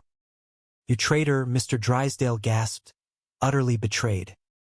Mr. Drysdale, get a hold of yourself, Jed said, stepping between them. I have done promised this money to a fellow who is going to get rid of all the smog. Not Jethro, Mr. Drysdale asked, terror in his eyes. No, Jed chuckled. This fellow is going to drill a tunnel through the San Bernardino Mountains, put in a great big fan, and draw all the smog out of Los Angeles. But that is a preposterous idea, Miss Jane interjected, adjusting her heavy cap. Yes, we like it too, Jed agreed happily. Mr. Clampett, the problem of smog is too big to be handled locally, Miss Jane reasoned. It has to be solved on a national level. Is that a fact? Jed asked, genuinely curious. Only the president can get together the brain power and the vast amount of money necessary, Miss Jane explained. Why, this $700,000 is not even a drop in the bucket. Well, how much does the president need? Jed wondered. Oh, millions, billions even, Miss Jane replied. I will just take this chicken feed back to the bank, Mr. Drysdale said, attempting to slide the sack toward the door. I will study on it, Mr. Drysdale, Jed said, placing a firm foot on the sack. Give up, Chief, Miss Jane advised softly. No, Mr. Drysdale pouted. Hold it, Hathaway. I am not through with you. What now? You are guilty of conduct unbecoming an employee of the Commerce Bank. Oh, big deal, Miss Jane muttered. For cowardice in the face of action, Mr. Drysdale continued formally. For failure to obey a direct order. For treachery and insubordination. You are hereby dishonorably discharged as a guard and reduced to the rank of secretary. Hallelujah! Miss Jane sighed with profound relief. Do not expect a Christmas bonus this year, Mr. Drysdale threatened. I have never had a Christmas bonus, Miss Jane reminded him flatly. Well, do not expect one this year either, Mr. Drysdale snapped. Now get the truck. They walked out the heavy front doors, only to be met by a scene of utter mechanical devastation. Smoke billowed from the Clampett family truck. Boy, what have you done to that truck? Jed asked, alarmed. Looks like the boy has set it on fire. Jethro emerged from the billowing clouds of steam, covered in grease and beaming with pride. I converted this rascal to steam. You are looking at the answer to air pollution by automobile. The Jethro Bodine steam car. I have perfected a clean engine. Mr. Drysdale coughed violently, waving his hands through the thick, choking smoke. I am going back inside. I told you that for this clean engine jokes. Uncle Jed. Honest John is not going to be needing his money anymore now that I whipped the smog problem. Jethro announced proudly over the hissing of the boiler. So I will use it to mass-produce my steam car. Hold on, boy, Jed said gently, steering his nephew away from the steaming wreckage. According to Miss Jane, only the president himself can handle a smog problem. The President of the United States? Jethro asked, his eyes wide with awe. That is right, Jed confirmed. He is the only one who can bring together the brains and the money. Well, here stands the whole kit and caboodle, Jethro declared, puffing out his chest. I will hop on my steam car, drive to Washington, pull up in front of the White House, and give him the brains and the money, all in one package. Hold on, boy, Jed cautioned. What you have got there is just a drop in the bucket. And it is not likely enough money either. Talking about the money, Granny called out from the porch. Mr. Drysdale says the president will need millions, even billions. I was thinking of giving him all my money, Jed said thoughtfully, stroking his chin. Okay, I will stop by the bank and get the rest of it. Well, Pa, if Jethro goes to Washington, I want to go too, Ellie Mae chimed in, running down the steps. And they are not going without me. I was just coming to that, Jed smiled. I think it would be a fine trip for the whole family. I best go leave a note for the milkman. Tell him we are going to Washington. Chapter 4, The Presidential Phone Call. Back at the bank, Mr. Drysdale was in a state of absolute panic. The thought of losing the $95 million Clampett account was more than his fragile, money-loving heart could bear. He sat at his desk, dictating a desperate letter to Miss Jane. And since you have failed to make your final payment promptly, we are forced to repossess your automobile, Mr. Drysdale dictated coldly. Sincerely, your friendly banker, Milburn Drysdale. Chief, you are telling your own brother you are repossessing his car? Miss Jane asked, appalled. Well, that is a little cold, is it not? Postscript, Mr. Drysdale added without missing a beat. Regards to Betty and the babies. The intercom buzzed loudly. Yes, who is it? Mr. Drysdale barked. It is me, Mr. Drysdale, Jed Clampett said as he walked through the heavy wooden doors, carrying the burlap sack over his shoulder. I fetched you back your sack of chicken feed. Oh, bless you, Mr. Drysdale cried, leaping from his chair and embracing the dirty sack as if it were a long-lost child. Quite happy to get it, is he not? Jed observed mildly to Miss Jane. No chicken could be happier. I studied on what you said about letting the president fight the smog. Wonderful, Mr. Drysdale breathed, still hugging the money. The cashier tells me that, counting this, I got right at $95 million in your bank now. Jed continued casually. Wonderful, Mr. Drysdale repeated, his eyes glazed with greed. So we are going to take it to Washington and give it to the president, Jed concluded happily. Mr. Drysdale froze. The color drained completely from his face. Mr. Clampett, you cannot give all your money to the president. Why not? Jed asked, genuinely puzzled. Oh, because it... Mr. Drysdale stammered, his mind racing for an excuse. Miss Hathaway, tell him why not. Why not? Miss Jane repeated, caught off guard. Not that way, explain it. Mr. Clampett, it is your money, Miss Jane stated nobly. You may do with it as you wish. Who asked you to butt in? Mr. Drysdale hissed. You did, Miss Jane reminded him. Well, butt out, he snapped. Now, Mr. Clampett, this will take time. government red tape, internal revenue, Secret Service, White House clearance. Now, I will work it out and call you. Well, I would appreciate it if you would hurry because we would like to get started, Jed said politely. Right away, Mr. Drysdale promised, ushering Jed toward the door. Oh, and you do not have to give us the $95 million in cash. I reckon the president will take a check. Well, I will discuss it with him, Mr. Drysdale squeaked. I will let you know. The moment the heavy doors closed behind Jed, Mr. Drysdale collapsed onto his desk. Miss Hathaway, you have got to help me. If they take their money out of my bank, I am ruined. I have got nothing to live for. Oh, now, Chief, Miss Jane sighed, used to his theatrics. A suicide note that will stop them, Mr. Drysdale suddenly declared, grabbing a pen and scribbling furiously.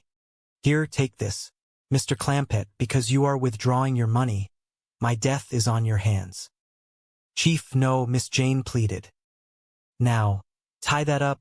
The impersonator nodded, staying perfectly in character. No. Do not come to Washington. We have got enough people like you here already. You public-spirited citizens, I mean. Jed looked slightly crestfallen, clutching the phone tightly. Well, how do we get the money to you?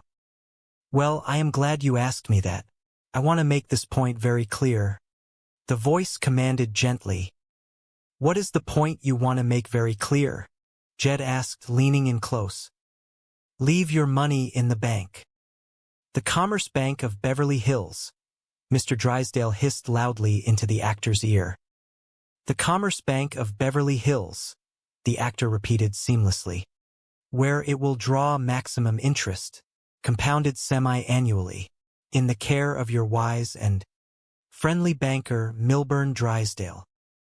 Jed nodded slowly, absorbing the instructions.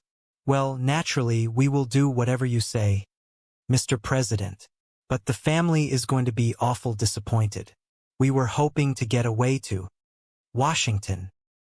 Oh, no, do not try to get away, the fake president warned firmly. You will stay right there and do what the nice man in the white coat tells you. Goodbye. Goodbye, Jed replied softly, hanging up the receiver. He turned to his expectant family, his face a picture of confusion. What did he say, Jed? Granny asked, practically bouncing on her toes. He said he does not want us to come to Washington right now. Well, what are we supposed to do, Pa? Ellie Mae asked, stroking her tiny possum. He says he is going to send a man in a white coat to tell us. Jethro walked into the house, wiping his hands on a greasy rag. Jethro, I just talked to the president, and we will not be driving to Washington in your electric car. Just as well, Uncle Jed. Jethro sighed heavily, dropping the rag onto a pristine table. I never found an extension cord long enough to get us there. Miles away, Mr. Drysdale collapsed back into his leather chair, a slow, triumphant smile spreading across his face. He wiped the cold sweat from his brow with a silk handkerchief. Mr. Little, that was a magnificent performance. Thank you. The banker sighed, feeling the weight of $95 million settling safely back into his vaults. Well, your impersonation of the president was absolutely incredible. Thank you, Mr. Little smiled, preparing to leave. I hope to see you again sometime. Take good care of yourself. As he reached the door, he paused and turned back around. Mr. Drysdale, are you not forgetting something? Mr. Drysdale blinked, his mind still entirely focused on his salvaged fortune. Oh, what is that? My fee. Oh, yes, Mr. Drysdale murmured, reaching for his checkbook with a heavy heart. How much is it? Well, ordinarily, I receive $7,500 for a performance. However, in this case, I will cut it in half. How is $3,750? Mr. Drysdale swallowed hard, his pen hovering over the paper. $3,750 it is. 20, 40. Now, You owe me $2.50. No, that is $3,750. For 5 minutes of work? The banker choked out, his frugal nature warring with his profound relief. The president does not get that much, and he is the real thing. Miss Jane hurried into the office, clutching a stack of files. Excuse me, Chief, these foreclosures are ready. She stopped mid-sentence, her eyes landing on the guest. Are you not Rich Little, the impressionist? Mr. Little smiled graciously. Yes, I am. Miss Jane clasped her hands together, her stern demeanor melting into pure fandom. Oh, Mr. Little, I just love your impression of John Wayne. Mr. Little instantly shifted his stance, his voice dropping into a slow, commanding drawl. Well, thank you very much, ma'am. Now, let me say that if we had girls like you out on the trail, I never would have given my horse a second look. Miss Jane blushed furiously, giggling like a schoolgirl. Oh, that is marvelous. Thank you. Hey, and your Ed Sullivan is an absolute classic. Without missing a beat, Mr. Little hunched his shoulders and adopted a nasally, stiff delivery. Wonderful. Would you do me a favor there? Young lady, would you come on our show next Sunday night and bring your stuffed giraffe? Yes. Would love to have you. What else are you going to have on the show? World War I with the original cast, in living color with a surprise ending. Miss Jane clapped her hands together in delight. Oh, is he not fabulous? He certainly is, Mr. Drysdale grumbled, eager to get back to work. It has been a real pleasure. Wait a minute, Mr. Little said, holding up a finger as he turned back to the banker. You are forgetting something again. Oh, yes, you will see, Mr. Drysdale sighed. What are you charging her for Wayne and Sullivan? Oh, nothing. I will accept the same arrangement. Watch this. Back at the Clampett mansion, the peaceful afternoon was broken by the arrival of the local milkman, dressed in his crisp, entirely white uniform, carrying a metal wire basket filled with glass bottles. Jed stepped out onto the porch, watching the man approach. Do not leave no milk for a spell. We are going to Washington, Granny. Yes? Well, you are going to Washington, Granny replied, adjusting her shawl. We are, Jed asked, pointing toward the man in white. That is what the message says. Have a good trip. Jethro bounded out the front door, his energy boundless. Hey, Uncle Jed, we are going to Washington. We just got the message. What did you say, boy? Jed asked, confused by the sudden change in plans. We are going to Washington. The fellow in the white coat just brought the message from the president. Jed looked around, scratching his head. Well, where is he? Yonder he goes. Jethro pointed down the long driveway. Is that not the milkman? Jed asked gently. Jethro leaned in close, his voice dropping to a conspiratorial whisper. Being a milkman is what you call a cover. A cover, Jed repeated, trying to follow the boy's twisted logic. He is really a secret agent for the government, Jethro explained confidently. Is he not? Yes. I learned all that stuff when I was a double spy. Jed looked at the retreating white truck, a slow smile spreading across his weathered face. He had long ago stopped trying to unravel the tangled yarn of Jethro's imagination, choosing instead to simply go along for the ride. Well, I reckon we best get packing. Should I convert my electric car back to steam? Jethro asked eagerly. No, Jed decided, looking up at the sky. I think we better fly. When the president sends for you, you do not want to keep him waiting. As the Clampett family happily threw their meager belongings into worn canvas bags, a storm of unprecedented proportions was brewing back at the bank. Miss Jane burst into Mr. Drysdale's office, her arms overflowing with newly purchased boutique bags. How do you like it, Miss Hathaway? She asked no one in particular, humming a happy tune. Chief, where have you been? Mr. Drysdale demanded, completely ignoring her mood. Shopping, she answered brightly. Any messages? He barked. Miss Jane froze, the color draining from her face. She slowly set down her bags. Oh, just one, but it is a beauty. The Clampetts are leaving for Washington. Mr. Drysdale's eyes rolled back in his head. He grasped the edge of his desk to keep from falling over. What? They are determined to give their $95 million to the president. We have got to stop them. Get rich little back. Had fully erupted. Mr. Drysdale dictated a letter with rapid, terrified breath. And since you have failed to make your final payment promptly, we are forced to repossess your automobile. Sincerely, your friendly banker, Milburn Drysdale. Miss Jane looked up from her notepad, her expression horrified. Chief, you are telling your own brother you are repossessing his car? Well, that is a little cold. Is it not? Postscript. Regards to Betty and the babies. He added hastily, waving away her moral objections. Just then, a firm knock sounded at his heavy wooden door. Yes, who is it? The door swung open, and Jed Clampett strolled in, carrying the familiar, heavy canvas sack. It is me, Mr. Drysdale. I fetched you back your sack of chicken feed.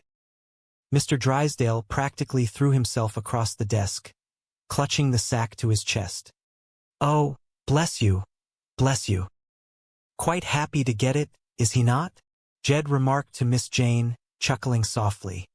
No chicken could be happier. Jed took a seat in one of the plush leather chairs, looking completely at ease amidst the lavish decor. I studied on what you said about letting the president fight the smog. Wonderful, Mr. Drysdale gasped, still clutching the money. The cashier tells me that, counting this, I have got right at $95 million in your bank now, Jed stated matter-of-factly, without a hint of arrogance. Wonderful, the banker repeated, blind to the impending doom. So we are going to take it to Washington and give it to the president, Jed finished simply. The blood drained entirely from Mr. Drysdale's face. He froze, a statue of pure terror. Mr. Clampett, you cannot give all your money to the president. Why not? Jed asked, genuinely curious. Oh, because it... Miss Hathaway, tell them why not, he stammered, frantically gesturing toward his secretary. Why not? Miss Jane asked, clearly enjoying his misery just a little bit. Not that way, explain it, he hissed. Mr. Clampett, it is your money, Miss Jane said clearly and honestly, offering a gentle smile. You may do with it as you wish.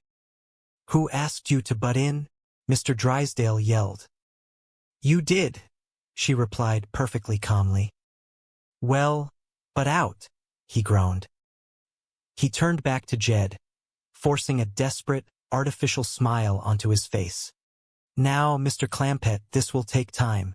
Government red tape, Internal Revenue, Secret Service, White House clearance. Now, I will work it out and call you. Well, I would appreciate it if you would hurry, Jed said, standing up to leave. Because we would like to get started. Right away, Mr. Drysdale promised, ushering him toward the door. Oh, and you do not have to give us the $95 million in cash, Jed added kindly. Pausing in the doorway. I reckon the president will take a check. Well, I will discuss it with him. I will let you know. The banker managed to choke out before practically shoving the poor man into the hallway. The moment the door clicked shut, Mr. Drysdale collapsed into his chair, burying his face in his hands. Miss Hathaway, you have got to help me. If they take their money out of my bank, I am ruined. I have got nothing to live for. Oh, now, Chief, she offered, her sympathy returning. He suddenly grabbed a piece of paper and a pen, scribbling furiously. A suicide note that will stop them.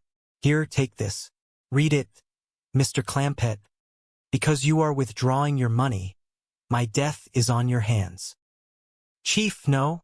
she gasped, appalled.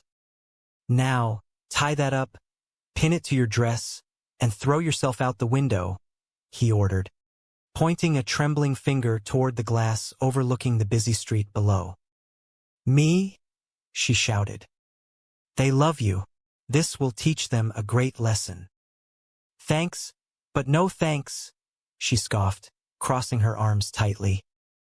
I promise, this is the last favor I will ever ask. Forget it, she said flatly. What? If you are too chicken to throw yourself out the window, I will do it. He marched over to the large window, unlatching it with dramatic flair. All right, come over here. I cannot throw you out from there. Miss Jane simply stared at him, refusing to move a single inch. Meanwhile, back at the Clampett estate, a loud, peculiar humming noise filled the air. Jed walked out onto the driveway to find Jethro sitting proudly behind the wheel of the old truck, which now lacked its hissing steam boiler but possessed an enormous, precarious array of wires and metal boxes.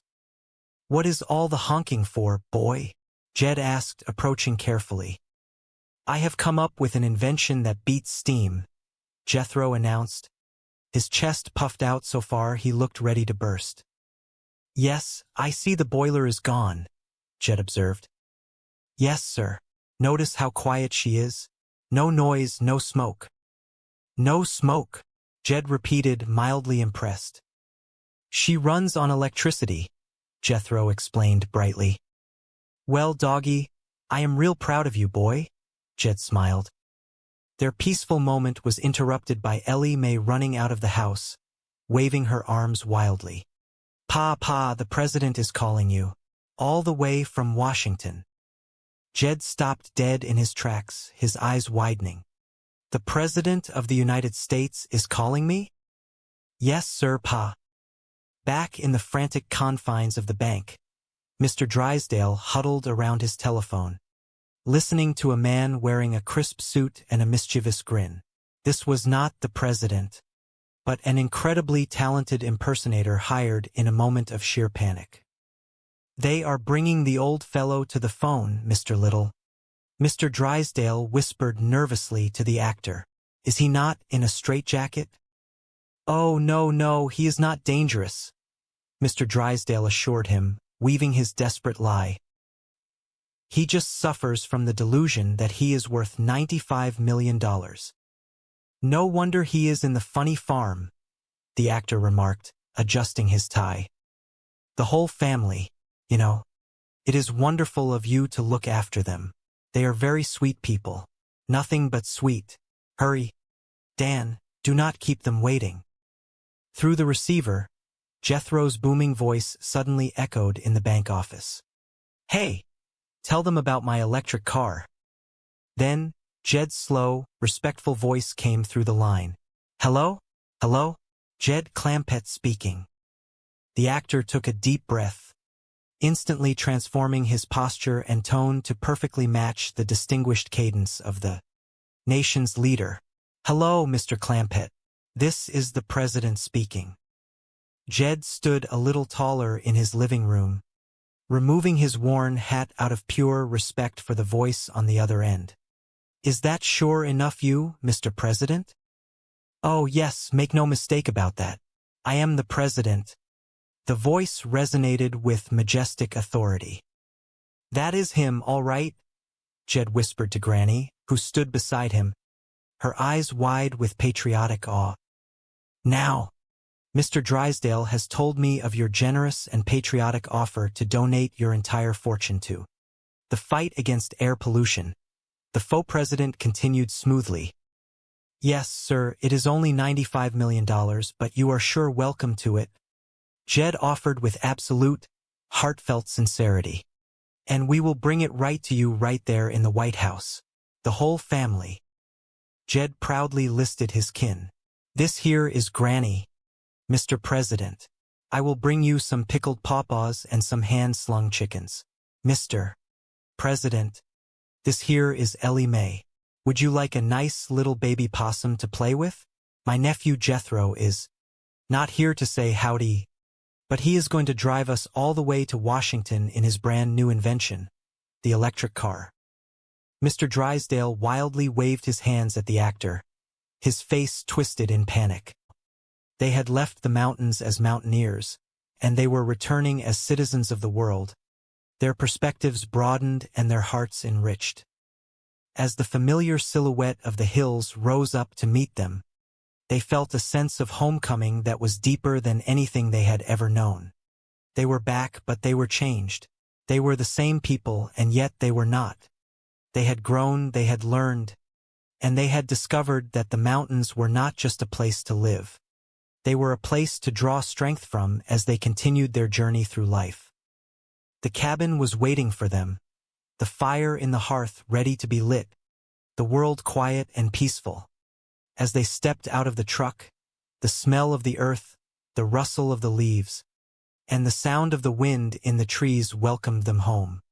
They had traveled far, they had fought their battles, and they had returned with the knowledge that the greatest adventures were not the ones that took you far away, but the ones that brought you back home, changed, enriched, and ready to live your life to the fullest.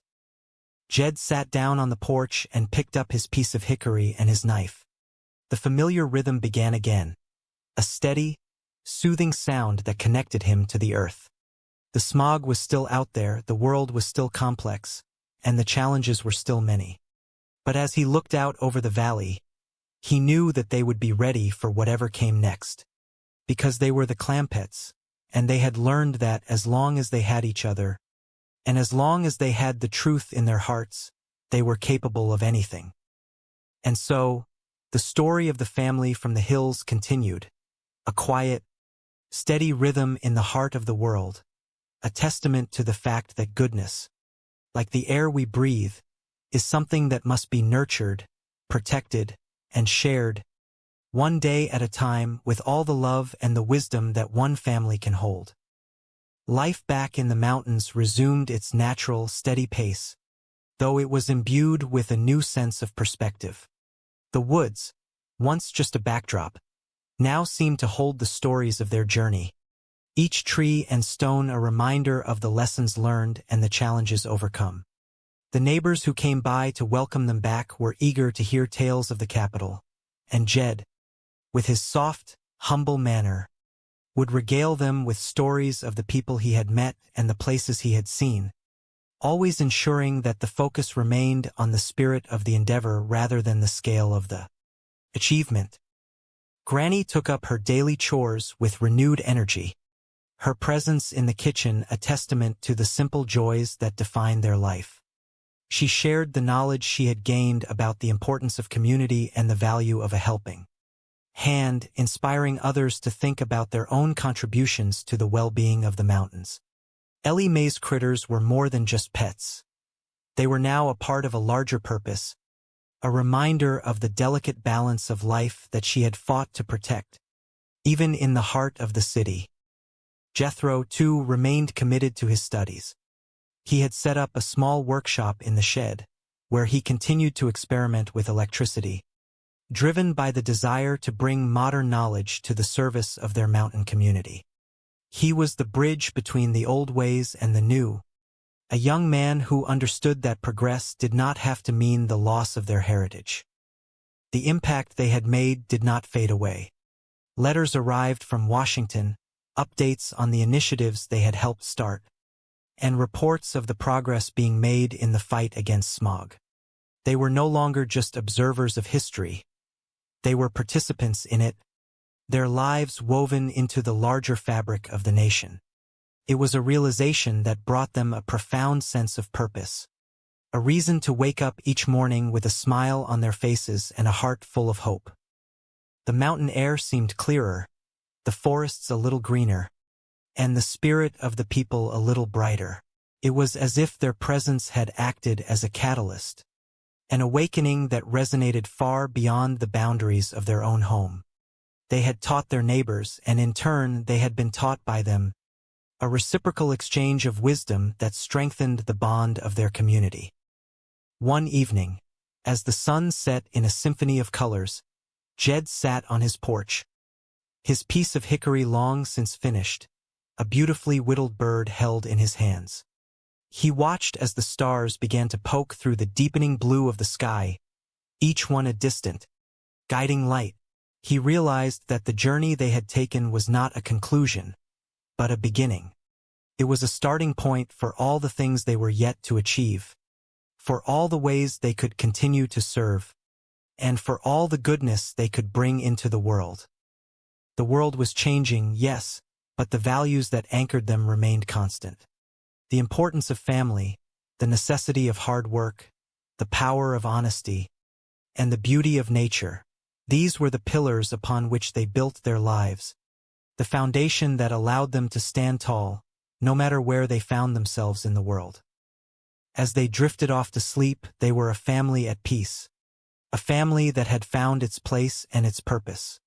They were the Beverly Hillbillies, and they were, in their own way, the soul of the nation, a reminder that the best of America was not to be found in the halls of power, but in the hearts of the people, in the simple, honest, and courageous lives they led, day after day, year after year, with nothing but love and a good conscience to guide them.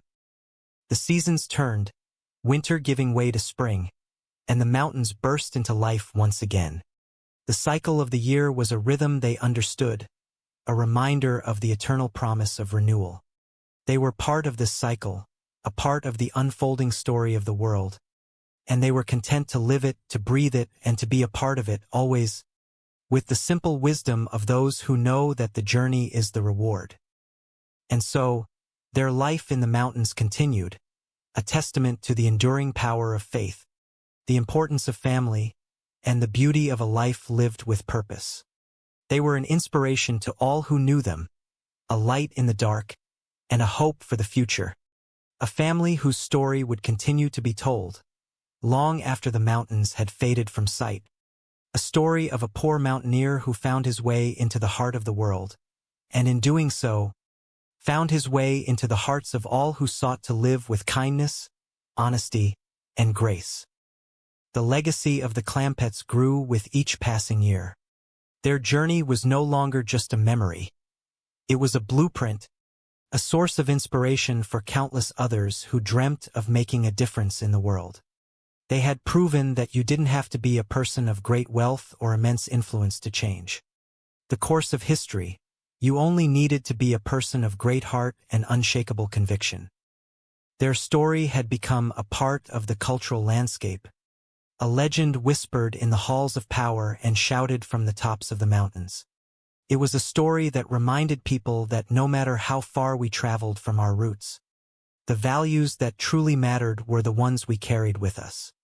It was a story of hope, a story of promise, and a story of the power of one family to touch the world. As Jed reached the autumn of his life, he spent more time on his porch, watching the changing of the seasons and reflecting on the life he had led. He was a man who had seen much, a man who had lived a life of purpose, and a man who had left the world a better place than he had found it.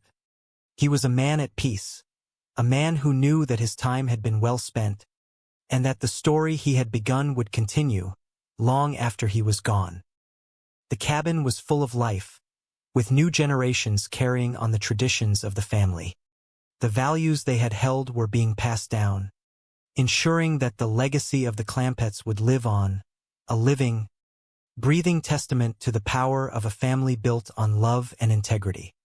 They were the keepers of the flame, the stewards of the future, and the guardians of the values that had defined their life in the mountains. The world outside continued to change, with challenges and opportunities that were beyond the imagination of their ancestors. But they remained steadfast, anchored by the wisdom of the past and fueled by the hope of the future. They were the Beverly Hillbillies, and they were, in their own way, the heart of the story, a story that would continue to inspire, to uplift, and to guide, as long as there were people who dared to dream, to stand up for what the simple life they had left behind. Jethro, still convinced that he was on the verge of a major scientific breakthrough, spent his time in the local libraries and workshops, soaking up every bit of knowledge he could find. His steam car, though an object of curiosity to many, became a symbol of his determination. He was not just a dreamer. He was a doer, a young man who was determined to change the world, one bolt and one valve at a time. As the days turned into weeks, the Clampetts became an integral part of the fabric of the city, even if they never quite fit the mold of its elite. They brought a sense of humanity, a touch of the wilderness, and a reminder of what it meant to live with a clear conscience. They were a reminder that, at the core of all the noise and the politics, the most essential things remained the same: love, honesty, and the enduring strength of a family that stood together through thick and thin. There were moments when the pressure became almost too much to bear, when the complex web of red tape threatened to entangle them, when the demands of their project seemed to conflict with the realities of the capital. They retreated to their hotel rooms to regroup. It was in those quiet moments that Jed would take out his pocket knife and his piece of hickory, the rhythmic sound of the blade against the wood serving as a soothing melody that reminded them of who they were and where they came from. They had come to Washington to save the world, and while they realized that the world was far more complicated than they had ever dreamed, they did not waver. They learned that the fight against smog was not a sprint but a marathon, and that every contribution, no matter how small, mattered. They learned that the most profound change often started with the simplest intention. One evening, as they looked out over the city from the balcony of their hotel, the lights of Washington shimmering like a sea of stars below them, Jed spoke softly. "We have seen much and we have learned much. And while we may not have saved the world in the way we first thought, we have planted a seed. And that, my kin, is a fine thing." Granny nodded, her eyes bright with reflection. "We have shown them, Jed. We have shown them that you do not need to be a politician or a rich man to stand up for what you believe in. We have shown them that a little bit of goodness can go a long way." Ellie Mae reached out and took Jed's hand, a small, contented smile on her face. "And we have kept our critters happy." Jethro, looking up from his diagrams, grinned. "And I have figured out that steam is good, but electricity might just be better." Jed laughed, a deep, resonant sound that seemed to fill the night air. "And so, the journey continues. Tomorrow we start again. Because there is always more work to be done, and as long as we have each other, we have all the strength we need." The city went on, its rhythms continuing unabated, but for the family from the mountains, the world had shifted. They were no longer just observers. They were participants. They were a part of the great tapestry of the nation, and they understood that their role, however small it might seem, was a vital thread in the whole. They were the Beverly Hillbillies, and they were, in their own way, shaping the future of their country. As they drifted off to sleep, they felt a sense of peace that only comes from knowing you have done your best. They were far from the cabin in the Ozarks, but in their dreams they were back on the porch, the air smelling of pine, the world quiet and still, and everything exactly as it should be. They were ready for whatever tomorrow might bring, for they had found their place in the world, and they were content to live it one day at a time, with all the courage and kindness that dwelt within them. The next morning brought a fresh wave of challenges, but with it came a renewed sense of vigor. They were no longer the wide-eyed newcomers who arrived in the city days before. They were now seasoned navigators of the urban landscape. They knew which offices to visit, which people to talk to, and how to present their vision in a way that resonated with the people who held the power to make a difference. Jed found himself sitting in a high-backed chair in a room that felt 1,000 miles away from the mountains. He was speaking to a group of officials who were used to numbers, to charts, and to the cold, hard reality of the bottom line. But as he spoke, he used the only language he knew, the language of the earth, the language of the people, and the language of the heart. He spoke of the beauty of the valleys, the importance of clean air, and the responsibility that each generation bore to the next. The officials, hardened by years of political maneuvering, found themselves listening. There was something about the simple, honest conviction of this man that broke through their defenses. He was not asking for a favor. He was presenting a truth. And in a room filled with complexity, truth was a rare and precious commodity. Granny, meanwhile, was working her own brand of magic. She had become a regular at the local community centers, where she helped teach families the value of simple, homegrown food and the importance of supporting one another. Her presence was a reminder that the health of a nation was rooted in the health of its families. She had become a bridge between the city and the country, showing everyone who met her that no matter where you lived, the values that truly mattered were the same. Ellie Mae's impact continued to grow. She had successfully lobbied for a small, green space in the heart of the city, a place where children could come to learn about animals and nature. It was a modest project, but it was a place where life could thrive, a little oasis in the midst of the bustle. It was a living, breathing testament to her belief that nature and civilization could coexist if only we cared enough to make the space. Jethro, having abandoned the steam engine, was now fully immersed in the world of electrical engineering. He had become a protege of a local university professor who was genuinely impressed by his raw, innate talent. He spent his days in the laboratory, surrounded by wires, circuits, and the glow of computer screens, his mind racing with possibilities. He was no longer just a boy from the mountains, he was a scientist in the making, and the future seemed to stretch out before him with endless promise. As for honest John, he found himself caught in the tide of the family's momentum.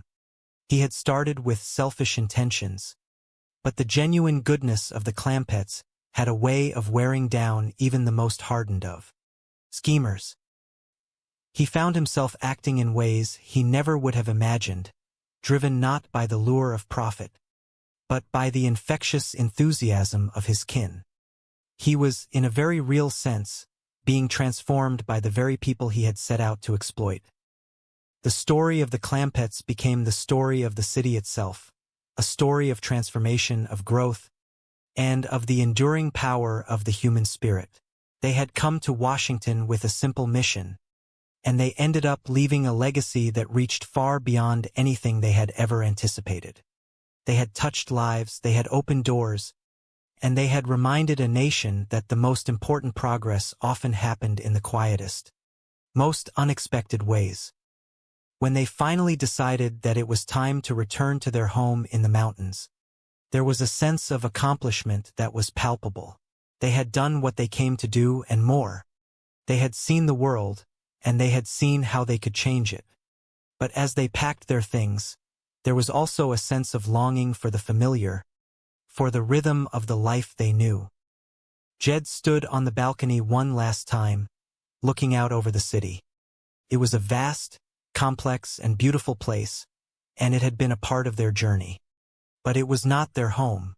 Their home was in the hills, where the air was clean, the birds sang, and the stars shone with a clarity that seemed to mock the artificial lights of the city. "We did good, Jed," Granny said, coming up beside him and placing a hand on his arm. "We did good."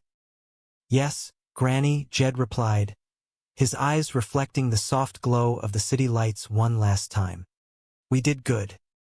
The drive back to the mountains was a reflective one. They talked about the people they had met, the things they had learned, and the way the world felt different to them now. Slowly setting down his whittling knife. "That is a heap of money, John. Where would a man even find that much cash?" "It is safely tucked away in your bank account, Jed, and I am the man to deploy it for the good of all mankind. The president himself would thank you for such a noble gesture." Granny narrowed her eyes, ever the skeptic. "Now wait just 1 minute. Mr. Drysdale at the bank is the one who keeps our money. He is a fussy man, always fretting about where the cash is kept. If we go taking out $700,000, he is liable to have a fit." "Let him have his fit, Granny," honest John urged. "This is about saving the world." Jed, imagine the legacy you would leave behind. You would be remembered as the man who brought blue skies back to the people. Jed looked toward the horizon, his expression thoughtful. I reckon we have been blessed with plenty, John. And if this money can help folks breathe easier, I do not see why it should just sit in a vault gathering dust. Inside the cabinet, a small, furry creature known as Elmer scurried about, his presence a constant, comforting rhythm in the life of the family.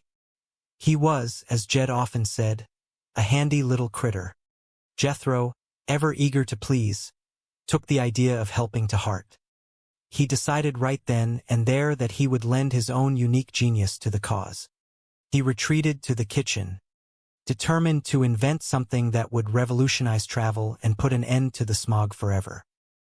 As the sun fully set, the cabin was filled with the sounds of a family united by a sense of purpose. They were simple folk, honest and hardworking, and the idea of fighting a great, unseen enemy like smog felt like the right thing to do. They did not know the complexities of politics or the intricacies of the banking world, but they knew when a cause was just. The next morning, the air was crisp, and the dew glistened on the grass. Mr. Drysdale arrived, his car looking entirely out of place on the rugged dirt road.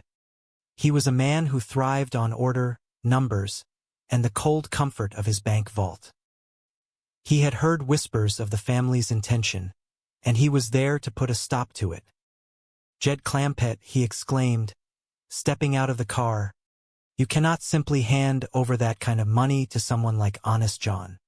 He is a man of questionable character, a schemer, a dreamer who has never held a steady job in his life.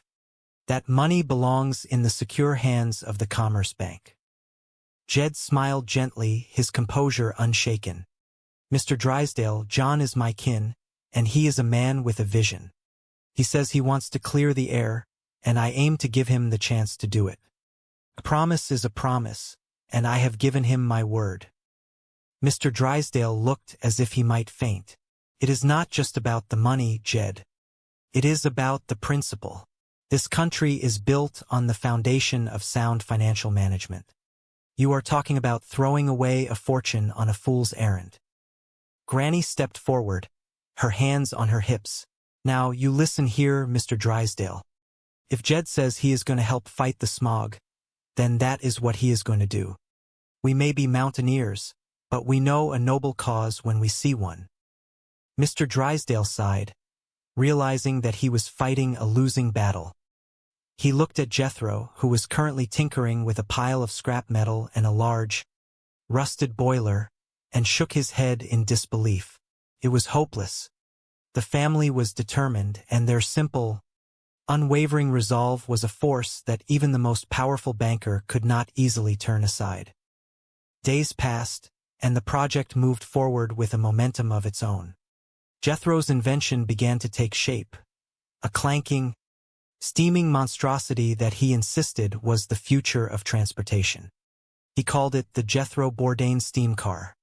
While it lacked the sleek lines of a modern automobile, it had a certain charm, a testament to his earnest, if somewhat misguided, spirit.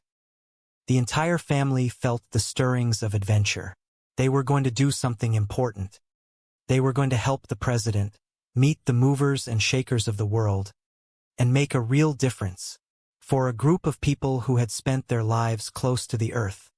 The prospect of visiting the nation's capital was both daunting and thrilling. They packed their belongings with care.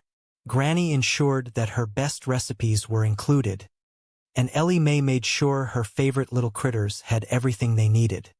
They were not just moving, they were embarking on a mission. As they finally departed the valley, the engine of their truck roared to life, a chorus of hope and anticipation. The road ahead was long, and the challenges they would face were many, but they had each other, and they had their integrity, and in the end, that was all the wealth they had ever truly needed. The journey to Washington was a tapestry of sights and sounds that exceeded anything they had ever imagined.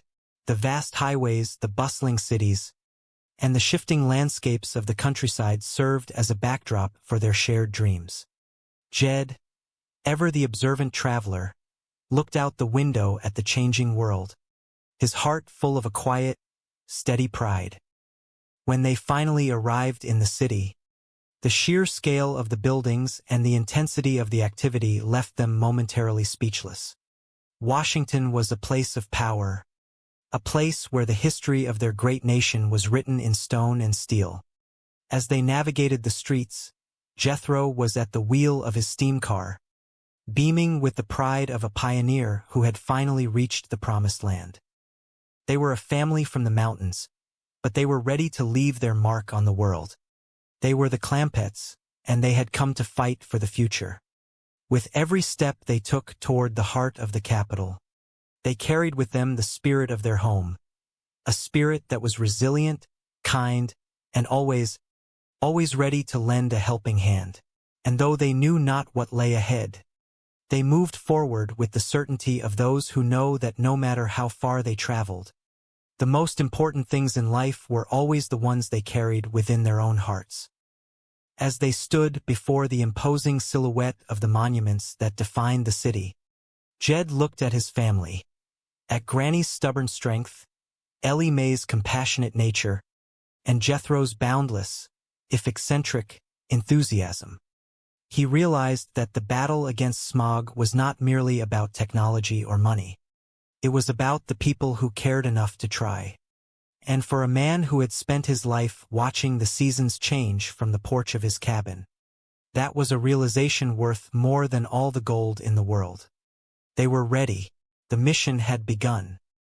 The reality of Washington, however, was far more intricate and demanding than they had initially perceived. Every turn they made seemed to reveal a new layer of bureaucracy, a new set of rules, and a new group of people who spoke in riddles and held keys to doors they did not understand. Yet they remained unbowed.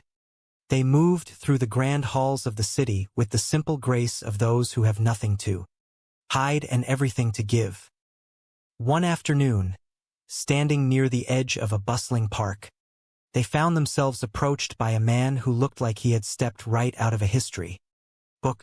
He spoke of committees, of national interests, and of the complexities of the environmental crisis in terms that left them scratching their heads. But Jed, with his characteristic patience, listened to every word. He understood that while the language of the city was different, the message was clear. There were forces at play that were larger than any one person, and they needed to navigate them with wisdom. Granny, in her own inimitable way, started making friends in the most unlikely places. She shared her stories, her recipes, and her gentle, country wisdom with the city dwellers who were surprised to find themselves drawn to her warmth. She was, in many ways, the anchor that kept the family tethered to their values while they drifted through the sea of urban complexity. Ellie Mae, meanwhile, became something of a local legend. Her ability to communicate with animals, to calm the restless, and to bring a bit of nature into the heart of the concrete jungle, endeared her to everyone who crossed her path. She was a breath of fresh air, a living embodiment of the